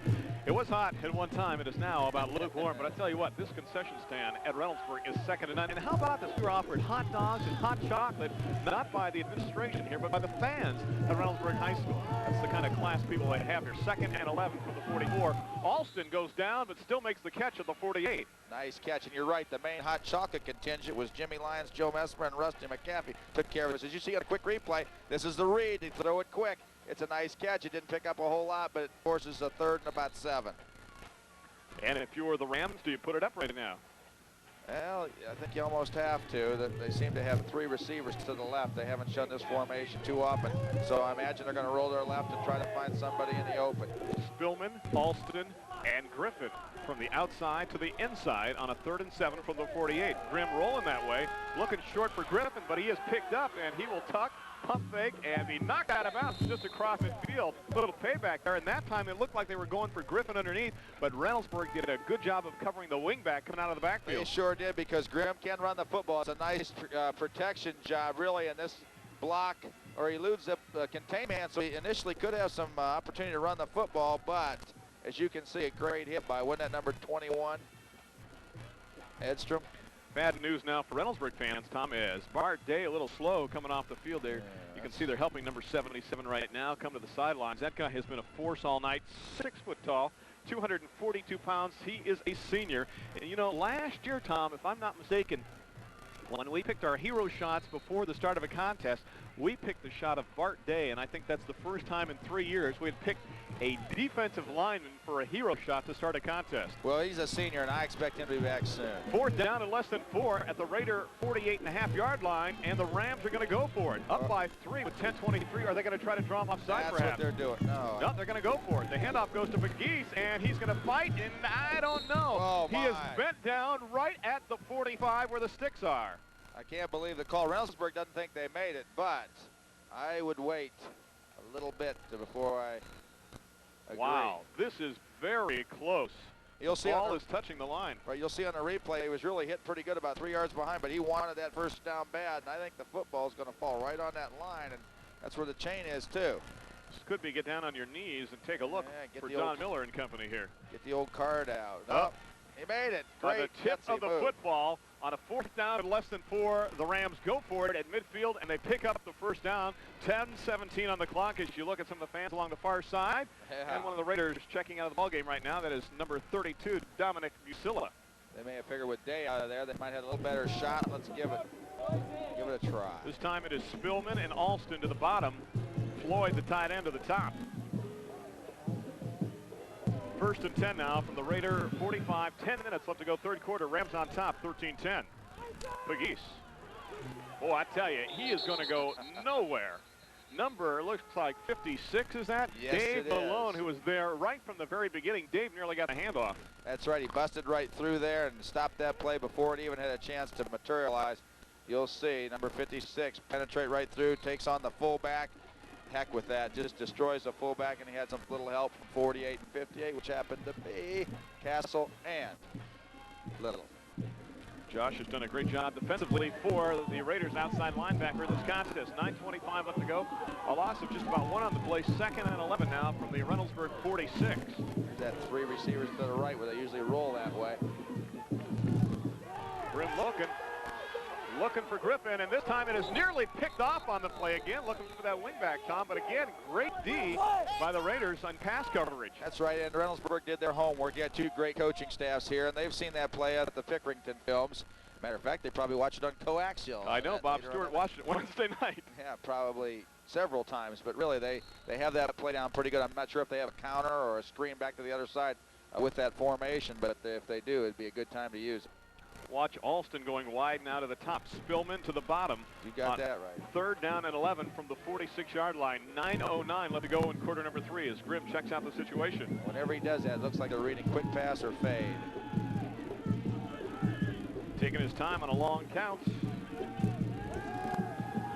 reads the slant. Looking for Spillman. There's a collision. The ball's up for grabs, and it's picked off by the Raiders. Well, wait a minute. It's 2 receivers. If both people have it, I think you give it to the offense. They're going to give it to Whitehall. Let's see. That's a tough call. It was pretty good defense, but I think they're going to give it to a simultaneous catch. Simultaneous reception would go to the offense. And it is. Yes, Whitehall gets the ball 1st and 10 from the 31. It looked like the Raiders were surrounding the ball. Take a look one more time. You're right. Good protection. He throws that slant pass away from Alston.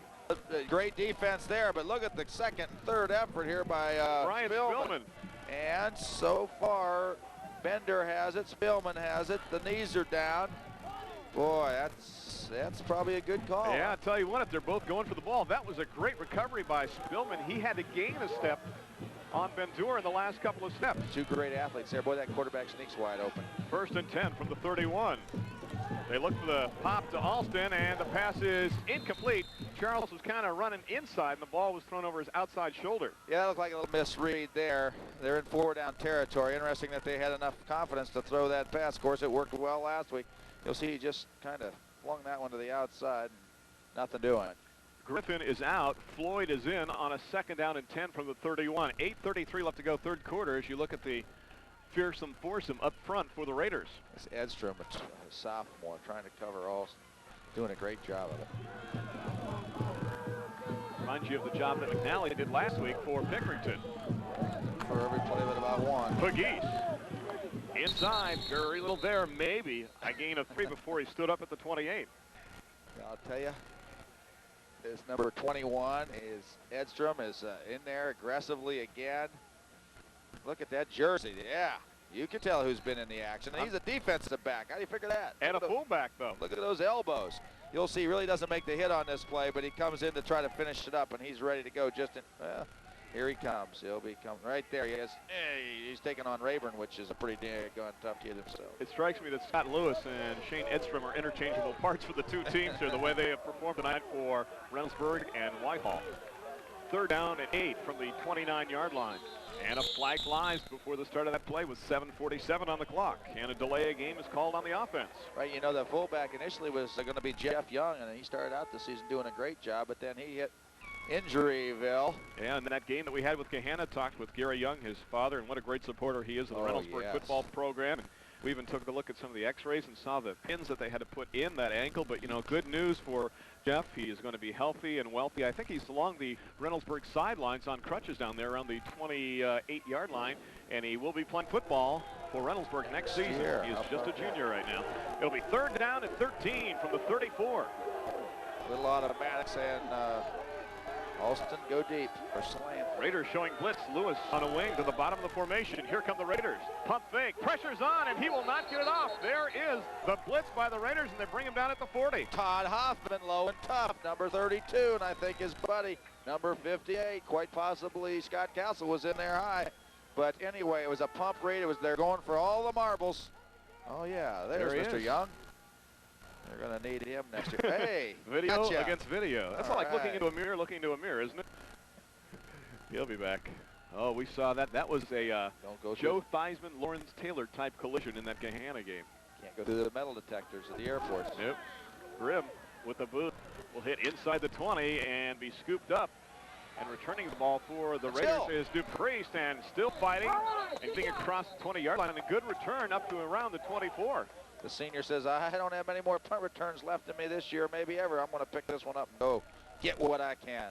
Tom, a comparison of the two top rushers in this game. Pegues, 12 carries, 116 yards for the Rams and a touchdown. Bowman, 21 carries, 101 yards, and 1 touchdown for Reynoldsburg High School. 1st and 10, mark it officially at the 23 for the Raiders. Trailing by 3, looking to go 6-4 on the season, but tie for a portion of the OCC Capital Crown. Bowman. Fumble.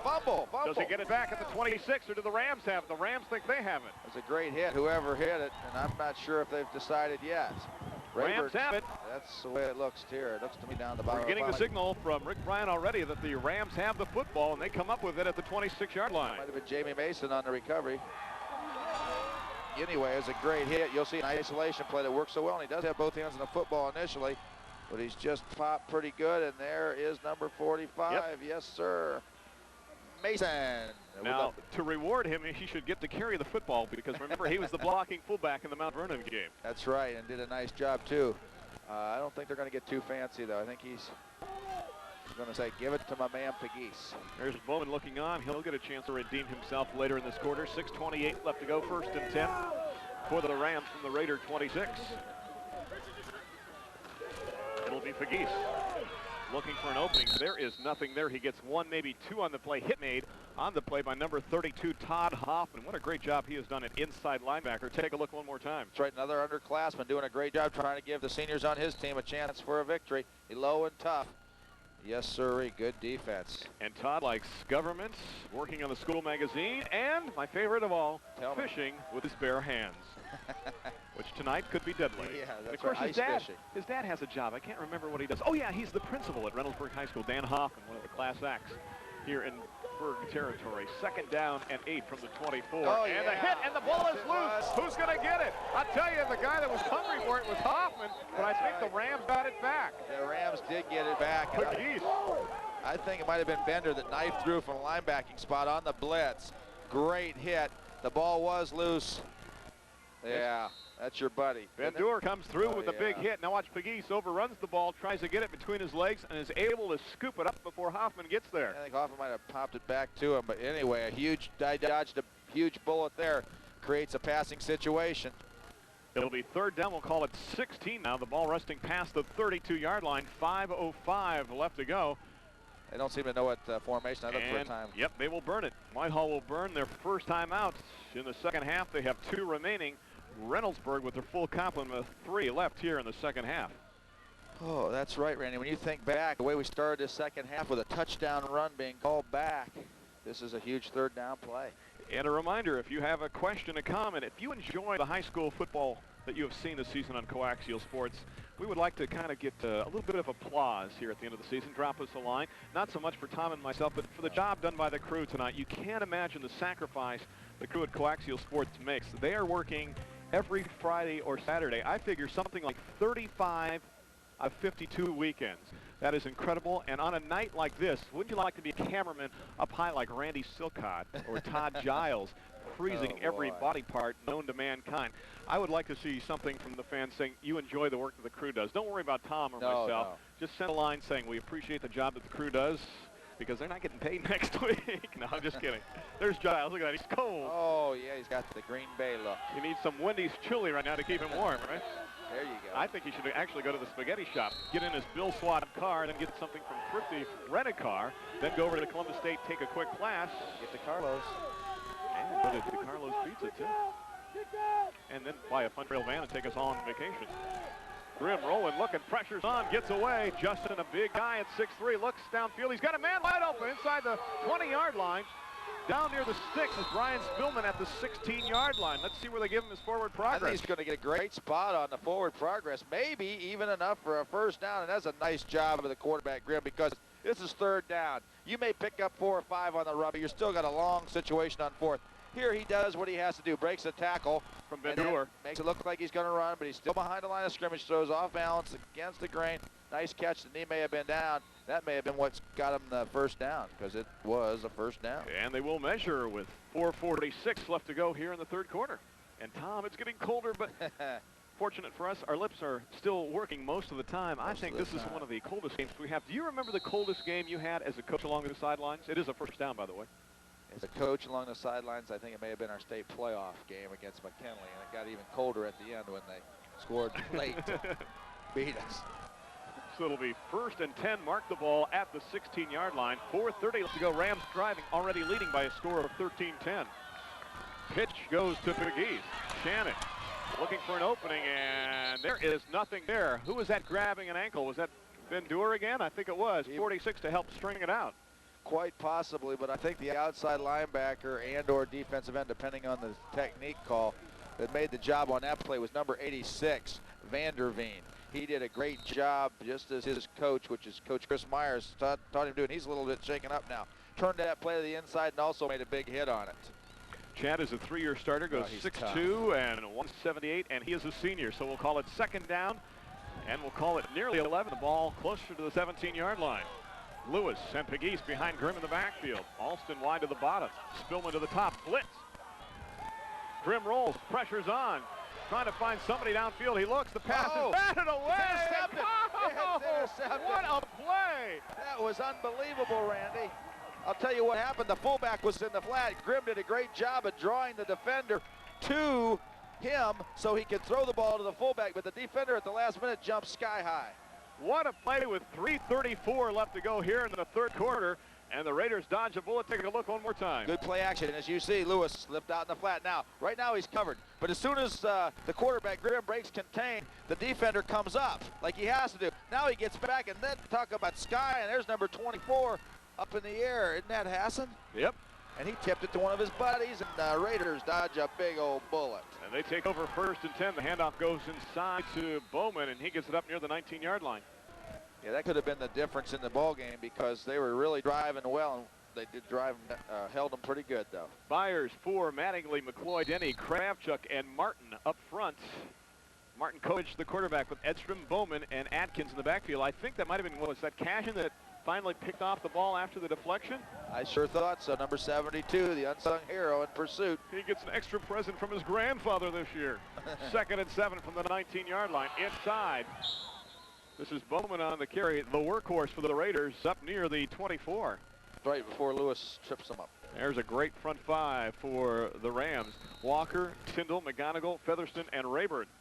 Linebackers are Lewis and Mason, Beck, or Pegues, the monster, Alston, Griffin, and Spillman in the secondary. That is a 4-4 that's really a 5-2 at times defensively for the Rams. We'll call it 3rd down. And just more than 2, the ball resting past the 24 with 2:17 left to go in the 3rd quarter. It'll be Bowman off the left side. He can't do it. Guess who? Number 65 is there. Looks like Tim Farrow. That's right, Randy. He didn't even get close enough so they can go for it, I don't think. First of all, you'll see it's a downright dirty block, and let's just blast everybody in there. But you didn't account for the low technique of Tim Farrow.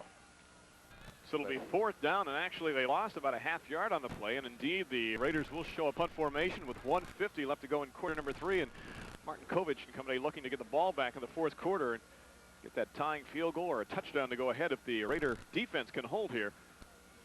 They must respect this leg. Into this wind, they're about 35 yards deep. Well, Cashin had a good punt earlier, remember. This one is high, but not as long, and will bounce across midfield and exit stage left at around the 47-yard line. So the Rams with great field position with 1:27 left to go here in quarter number 3. That's right. They've been wearing down this Reynoldsburg defense. I mean, actually, they just dodged a big bullet, had a chance for their offense to do something, and the offense couldn't get them that 1st down, and now that defense is maybe a little wary. Talking about some of the great crew members for Coaxial. How about Greg Baker down on that low camera each and every week, and he'll be running low camera for events like OSU Sports as well, Columbus Chill Hockey, Columbus Horizon Basketball, and high school basketball, only here on Coaxial Sports. Check it out. 1st and 10, mark it at the 47-yard line. It is Alston to the bottom wing that way as well with Griffin. Spillman to the top. Blitz shown, or at least faked, and they do come now to the Raiders. Pressure's on Pegues, though, moves outside. Trying to get away, and doesn't matter, though. You know, initially, number 72, Terry Cashin, came in.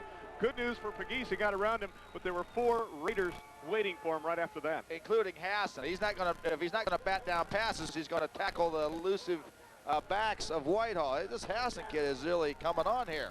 You know, I'd like to see that replay of that interception when I go home tonight on the big screen, because we could not see it here because the monitor is a lot smaller. But defensively, that was a great team effort from the Raiders. And Tom, like you said, I thought that would psych up the offense a little bit more than it perhaps did on that drive. But we'll see plenty of time left, 49 seconds in the 3rd quarter. Defensively, the pump is now 2nd and 16 as they drive the Rams back 6 yards.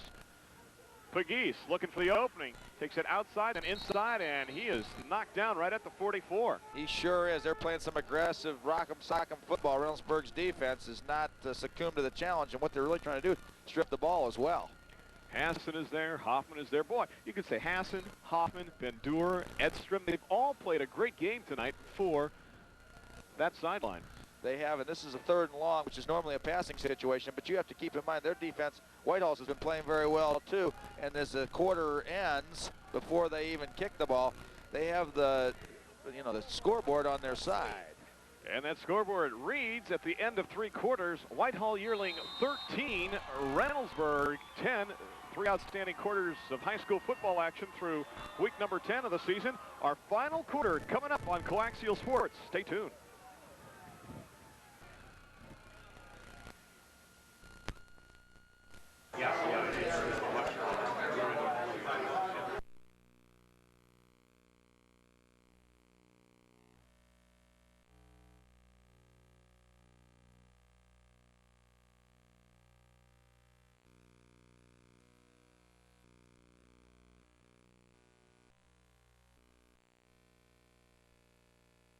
and Steve Bassford as the crowd digging the action here, and they're loving it. We wave to the fans, and they're waving to us. I tell you, it's a fun time here. Sure is. We wouldn't want it any other way. That's right. They enjoy Tom McDonald here. I wouldn't say that, but it's a little nippy, and we like that little nip in the air. Third and 13. We'll mark it at the 44-yard line. Griffin in motion to the bottom of the formation. Grimm straight back, looking, pressure's on, trying to get away from it. He is brought down. He throws it at the last minute. What are they going to call? And now a flag. Intentional grounding, I think, is what they're going to call.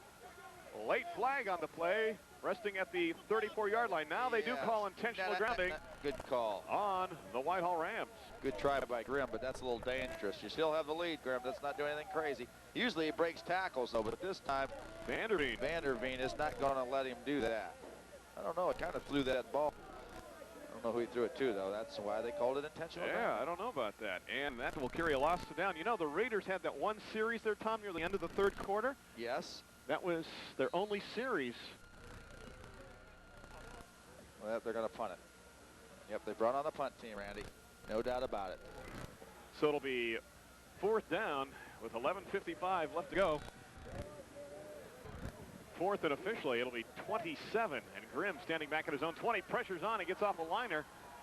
Scooped up at the 45, and across midfield is DePriest. DePriest down to the 45, and he goes down right there. Hit made on the play for the Rams by number 75, Kevin Tyndall.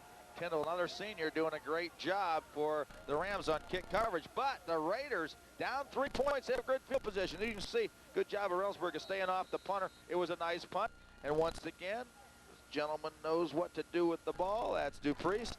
Makes a nice move there. Gets some extra yards before he's finally dropped. First and 10 market at the Ram 45-yard line. 11.5 left to go. Raider fans on their feet. The handoff goes to Bowman off the right side and just pulls his way down to around the 41-yard line. He'll pick up 4. It'll be second down and 6. You said that one right, Bulls. And as the Raider fans have not left one, they're all still here going crazy. This is our last quarter all year. We want a piece of that title. They got 8 months to get warm. Mattingly checks in now. Good, because it might take close to that. Atkins checks in as well. These lava buns are overrated. Unbalanced line, Randy. Yours or what you're sitting on? Byers wide of the top. Wing that way with Atkins. Hand off to Bowman. Trying to turn the corner. 40.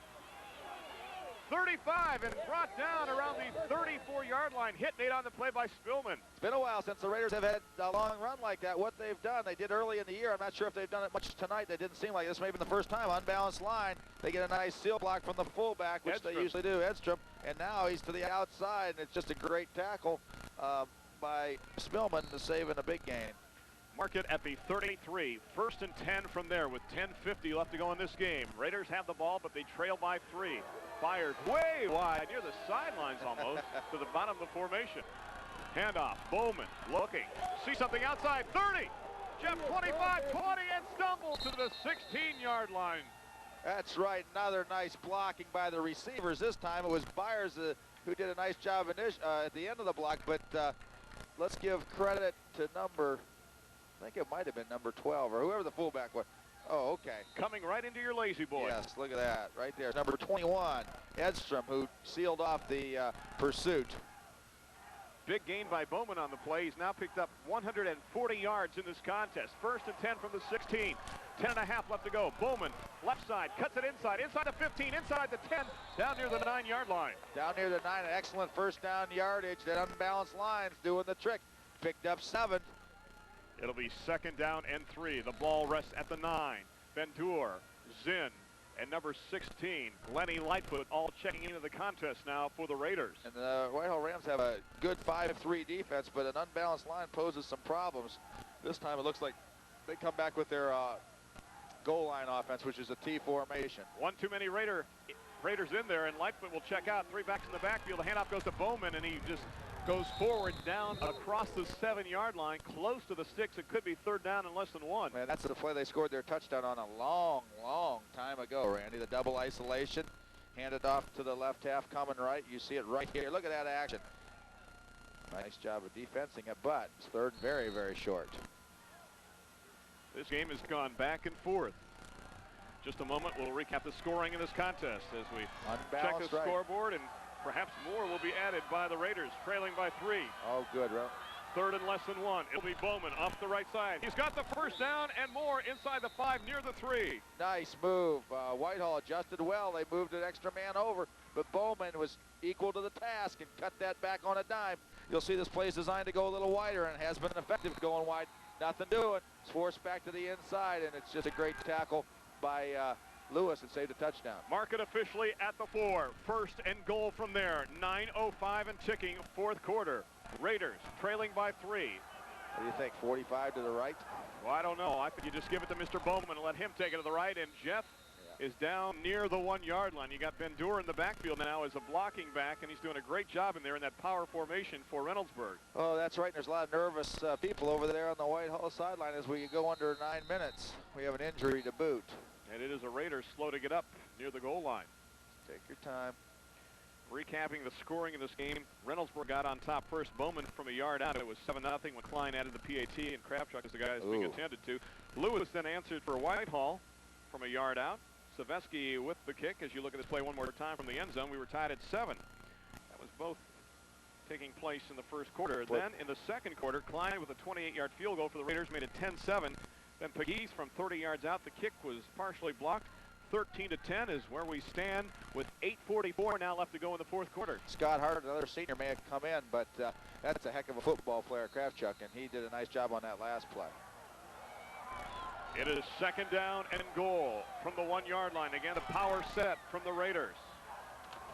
Bowman trying to break the plane. He's in for a touchdown with 8:33 left to go. And the Raiders on top now by a score of 16-13. And who'd they run over? The man that's probably only played one play tonight. Big number 79, Scott Hart, the 244-pound senior, paid his dues, got in his last game, and delivers a key block down by the goal line. Can you stop him? Nope. Jamie Mason tried. A couple other nice blocks as well. The whole offensive line, as well as his 2 lead backs, did a great job.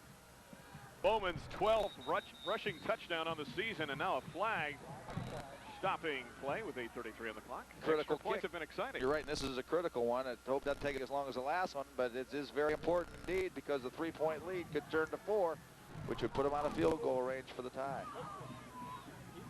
And the situation being explained right now around that hanky, which rests at the 4-yard line. A great job by the officials tonight. They've done a good job of keeping things in check, especially near the end of the first half when things got a little ugly. They'll wave off the flag, and we'll try it one more time. Because nothing really happened there. Those guys falling on the ground, figments. Figments, buddy. You getting sassy? All right. Take away your coaching card. Never coach in this town again. They'll try it one more time. The snap. Martin Kovich puts it down. Klein with a kick. It is up. It is good. And the Raiders now with that all-important 17th point and lead now by 4 at 17-13. Yeah, that's a huge point. You consider what a field goal could do for this football game. Now it looks like they're going to have to go for it all if they're going to win this one.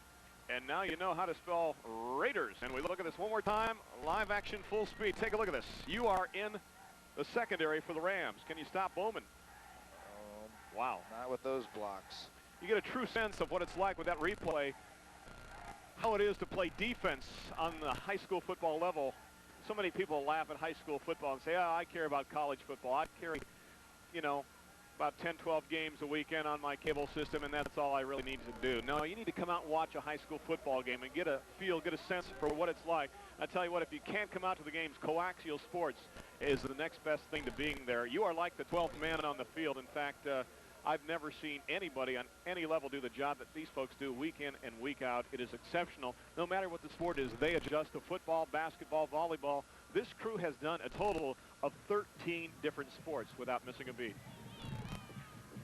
Mr. Klein has it teed up at the 40, but the wind doesn't like it. It blows it over. Yes, and I believe one of the well-wishers with the hot chocolate and hot dogs happened to be a personal friend of his. I think her name was Cassie Ryan, and she brought us some goodies, and we hope that her buddy here does a nice job kicking the ball. Chris Klein. Oops. A little pooch number, and the Raiders looking for it. Oh, no, the Raiders get it. I don't know. The Rams tried to cover the ball. The Raiders were coming.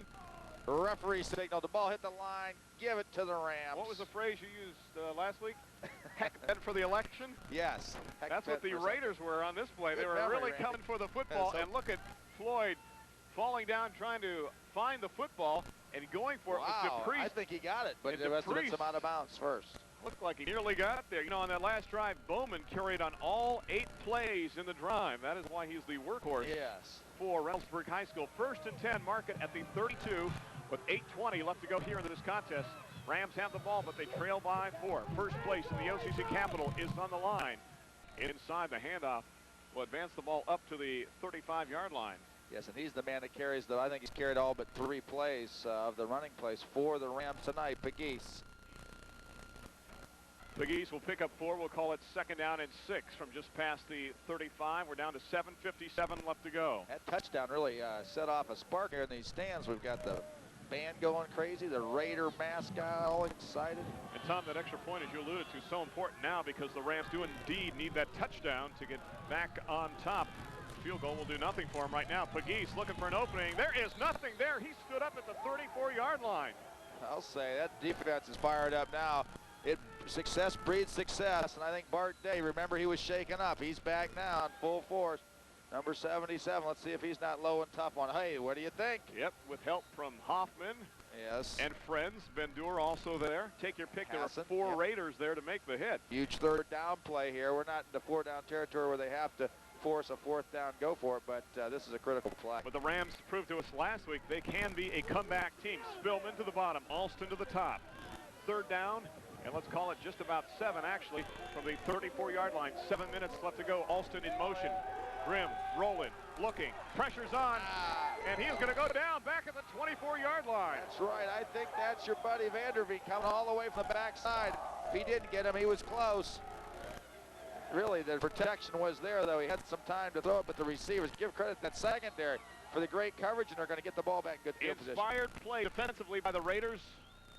Take a look at this one more time. Look at this defense. Vanderveen is there, but he's one of many, and Grimm loses the handle on the football and is lucky to get it back. Also there, it looked like was number 58, Scott Castle. Right, and actually number 46, Bendur, turned that play back to the inside, and we like to give credit to him. Grimm. Nice kick. Yep. DePriest retreats to the 44 after the bobble, up across midfield, and retreats now to the 49 and goes back across to the other 49. Yep, to the equator, back. So let's see what happens right now. A big possession defensively for the Rams. If they can try to hold and get the ball back, they are down by 4. The Raiders, though, can taste an OCC Capital crown, at least a share of it. Take a look at this play one more time on 3rd down. Vanderveen is there. Castle is there. Look at the ball loose. But if Bendur doesn't contain that play, the quarterback just keeps rolling out away from the rush. We teach one end to contain, the other one to get the glory. 1st and 10. Market at the Ram 49-yard line. Bowman, nothing there. He'll lose 1, maybe 2 on the play. Beck was there also. McGonigal. That's right. You don't go 8-1 and not have some great hearts on that defense. And the Rams have picked it up a notch themselves. They know they have to stop them here.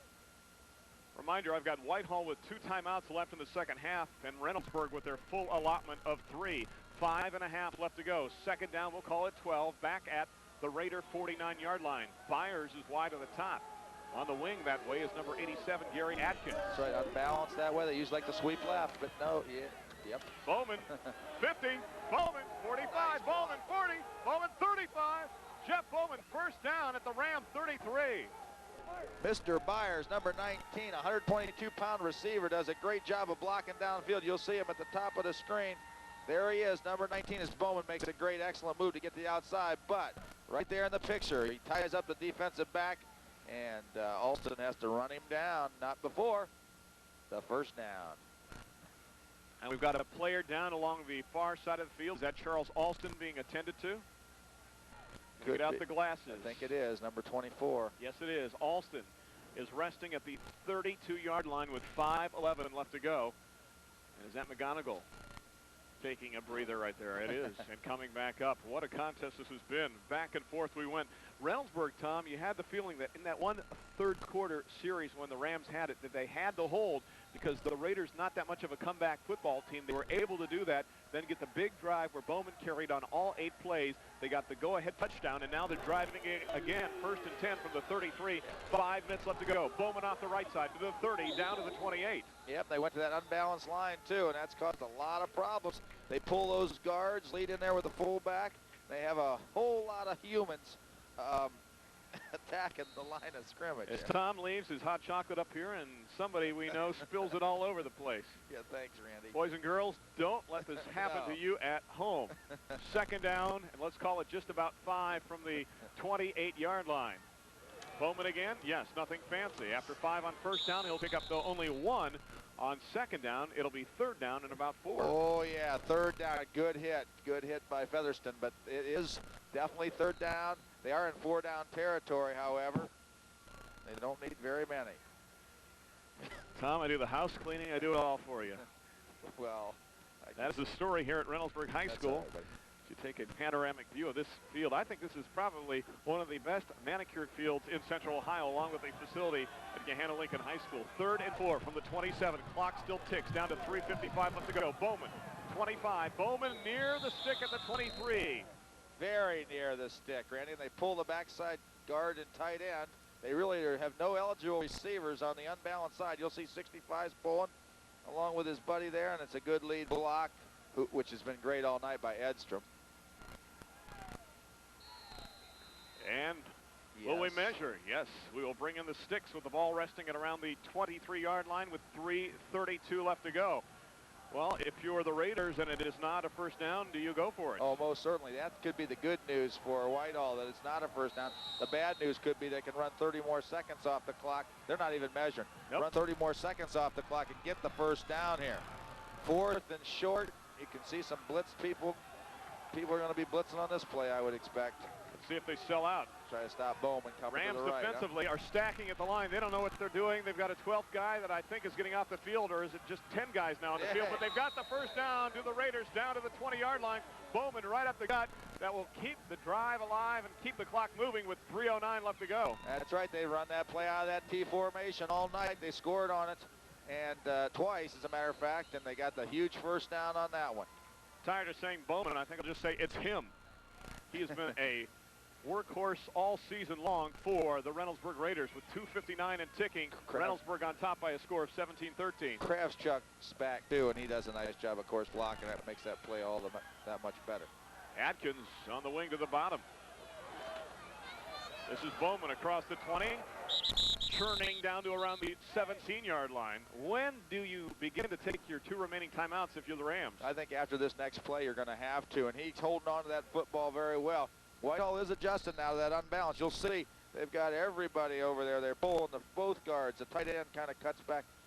Oh, and he can run it wherever he wants, and this time runs right behind big old number 69, Sean Denning. Classic power football shown to us by the Raiders. Second, let's call it 7 from the 18, 2:14 left to go in the 4th quarter. They're up by 4. Bowman off the left side. Jeff near the 15. I knew if you waited long enough, they'd have another play off of that formation, but the power off tackle or sweep hasn't working so well. They haven't had to change it. Now they have 3rd.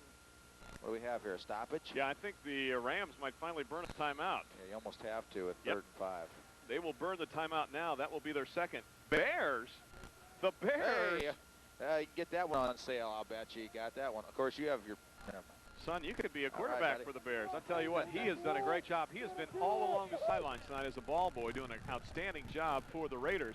And on a night like this, you could be easily tempted to be staying at home probably and playing video games. But he's done a great job roaming the sidelines with 2 minutes left to go.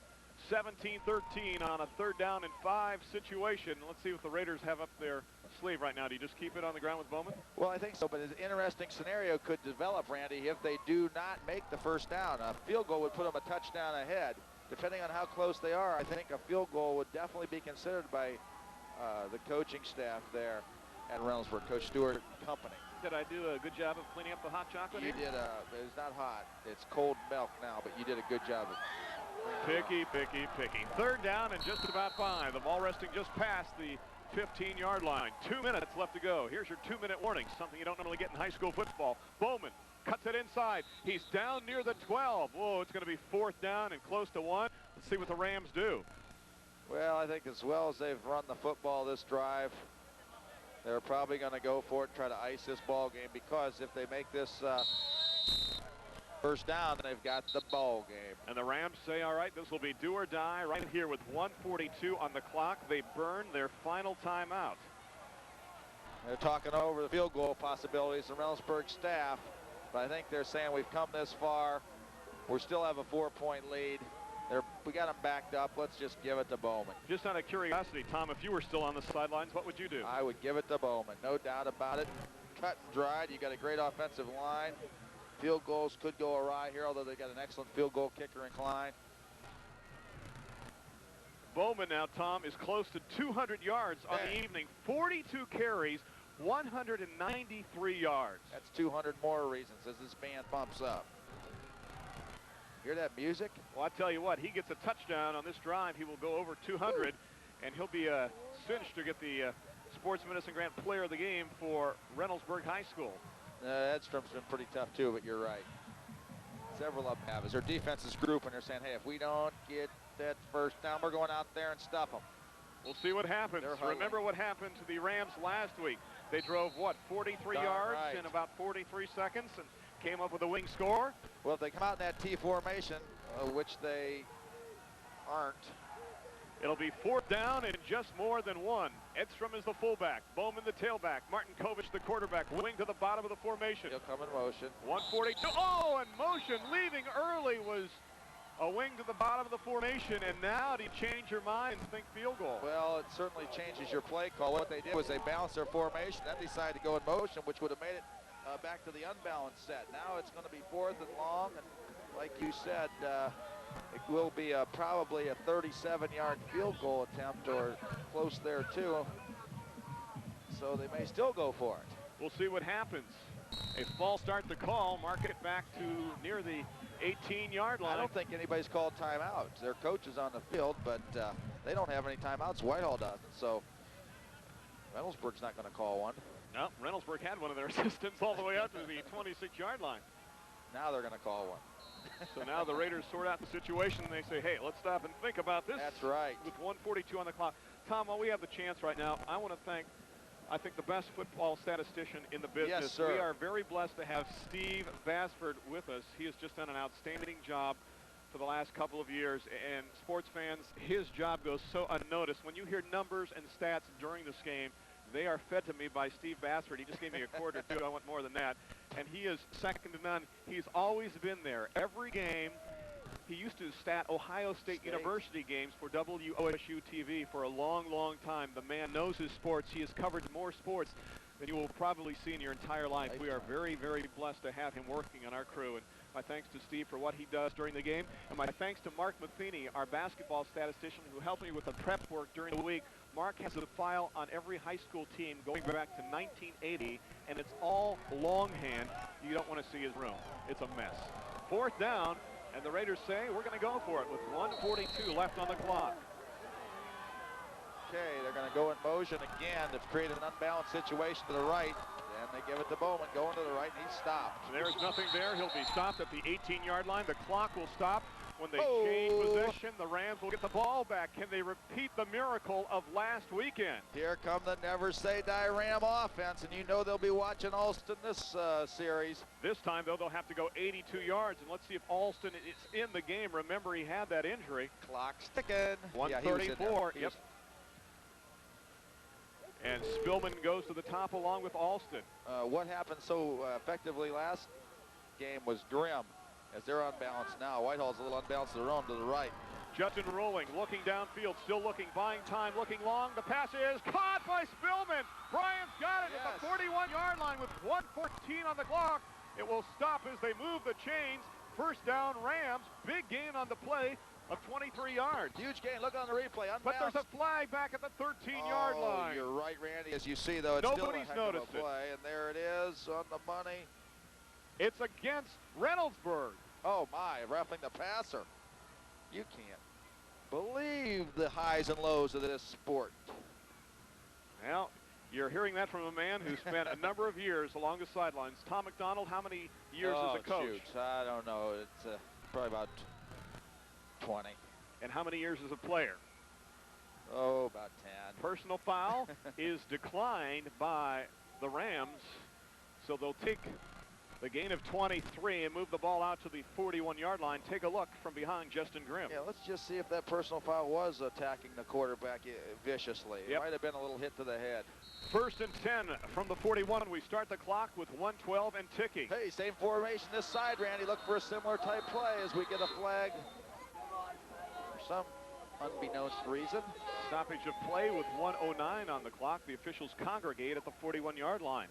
How about those halftime bands, though, Randy? They were outstanding, and congratulations to all the seniors. They end their career tonight as well for most of them, although for the Reynoldsburg band, state contest is tomorrow. And don't forget, too, Whitehall's band is going down to Disney World. That's right. You congratulate the seniors. And I saw one little girl who was unbelievable on the clarinet. She was only an 8th grader. I think her name was Heather Buckley or something like that, and she's down there tooting away. And I said, what are you doing? You don't look old enough to be here. And here she was, an 8th grader. Some great people played clarinet down through the years. Is that right? I can think I'm standing next to one. Pete Fountain, Benny Goodman, Randy Reiner. Randy Reiner, I can just see you. I was first chair. There were 14 girls and me. I liked the odds. I wanted departmental showers. It was go for it. There you go. You're kidding. And a long conversation now. Donnie Miller talking to the Whitehall Ram offense. I'll say. Tom, while we have the stoppage in action, Yes. I want to thank you. Oh, Sports fans, I have been around a lot of football people. I have never met anybody who knows as much about high school football as Tom McDonald. When it comes to calling plays and knowing teams, he is second to none. Once he called 12 consecutive plays in a game last year. That says volumes for his talent as an analyst. I am very lucky to have him with me. oh, shucks, that was on the replay. Oh, we 1st and 10, and a flag will stop play again. Yes, and I really think the first thing that moved was the Whitehall offensive line. Not the receiver that they're probably going to call, but anyway, I think it's going to take them back 5 yards. And Randy, to reciprocate as best I can, as I tell everybody that they ask me what type of a character are you, and I can't decide whether to really tell them up. Yeah, there you go. Tell them how your mastery of memory and your name calling and the way you support me and help me out with some of this vital stats sure doesn't go unnoticed. Well, thank you. Sure I agree to the name calling. I've been accused of that before. 1st and 15 after the false start on the Ram offense. Mark it back to the 36-yard line. One receiver and one defender over here on Alston. We're going to have to try something. They're looking that way. They're looking long. Alston tries to run under it at the 41. It's about a step too far downfield. Oh, they won't single cover him again, I do not think. Wow. Oh, boy. Well, Tom, it's 2nd down now and 15. Take a look as we ISO on Charles Alston. Yeah, let's check the score, you guys. Oh, boy. I think they might have thought, I think Enstrom thought he had help deep. He did. And I didn't see it. He didn't. 2nd and 15. What do you look for the Rams on this play?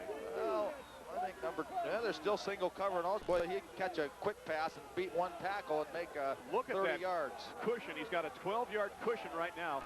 Alston to the bottom of this formation with 1:09 left to go. But they're looking long. He's hit as he throws it. It's a jump ball, and Alston at the last minute looked over his outside shoulder. It was nearly there. I think you're right, though. That short pop was there. Right. I think they definitely said you have to go deep on this one, because if they were reading this route, they would have tried to go short. You'll see it's a long pass. It ends up floating out of bounds. This is the same one they scored a couple touchdowns on last week, but with these wind conditions, it's a lot tougher for Grimm. It's like trying to catch a football in a wind tunnel right now. 3rd down and 15 from the 36. The clock reads 1:03. 2 more chances for the Rams to pick up 15 yards. It is Spillman, widest to the bottom of the formation. Alston inside him. A wing to the bottom. Pegues the lone back. Grimm with pressure on. Looks, he's got a man, but the pass is overthrown. Looking for Alston. He did pick up coverage. Spillman was the long man. And now the Rams down to a 4th and 15. We're down. Rayburn did a nice job, number 77, of protecting the quarterback. He had plenty of time this time. As you'll see on the rollout, they're pointing at people to block.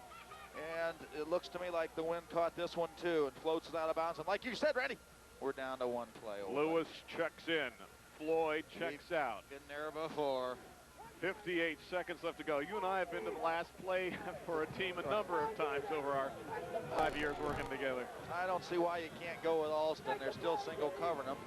He's to the top of the formation this time. Spillman to the bottom. Just make sure you throw it at least first down distance, because it'd be a shame if he caught a short one and got tackled. Grimm looking downfield for Spillman. It's overthrown, nearly picked off. It doesn't matter. The Raiders will get the ball back with 54 seconds on the clock, and the celebration begins at Reynoldsburg High School. That's right. We've got a title in that play. There's some excitement. Well, the Raiders were upset earlier this season with a couple of big losses. They thought they blew their chance to get a share or the OCC Capital title outright. Now they can share it with this victory here tonight. All they have to do is kneel down. That's right. That win was definitely playing games with the football. Probably a good decision not to go to Alston. He's been your bread and butter man all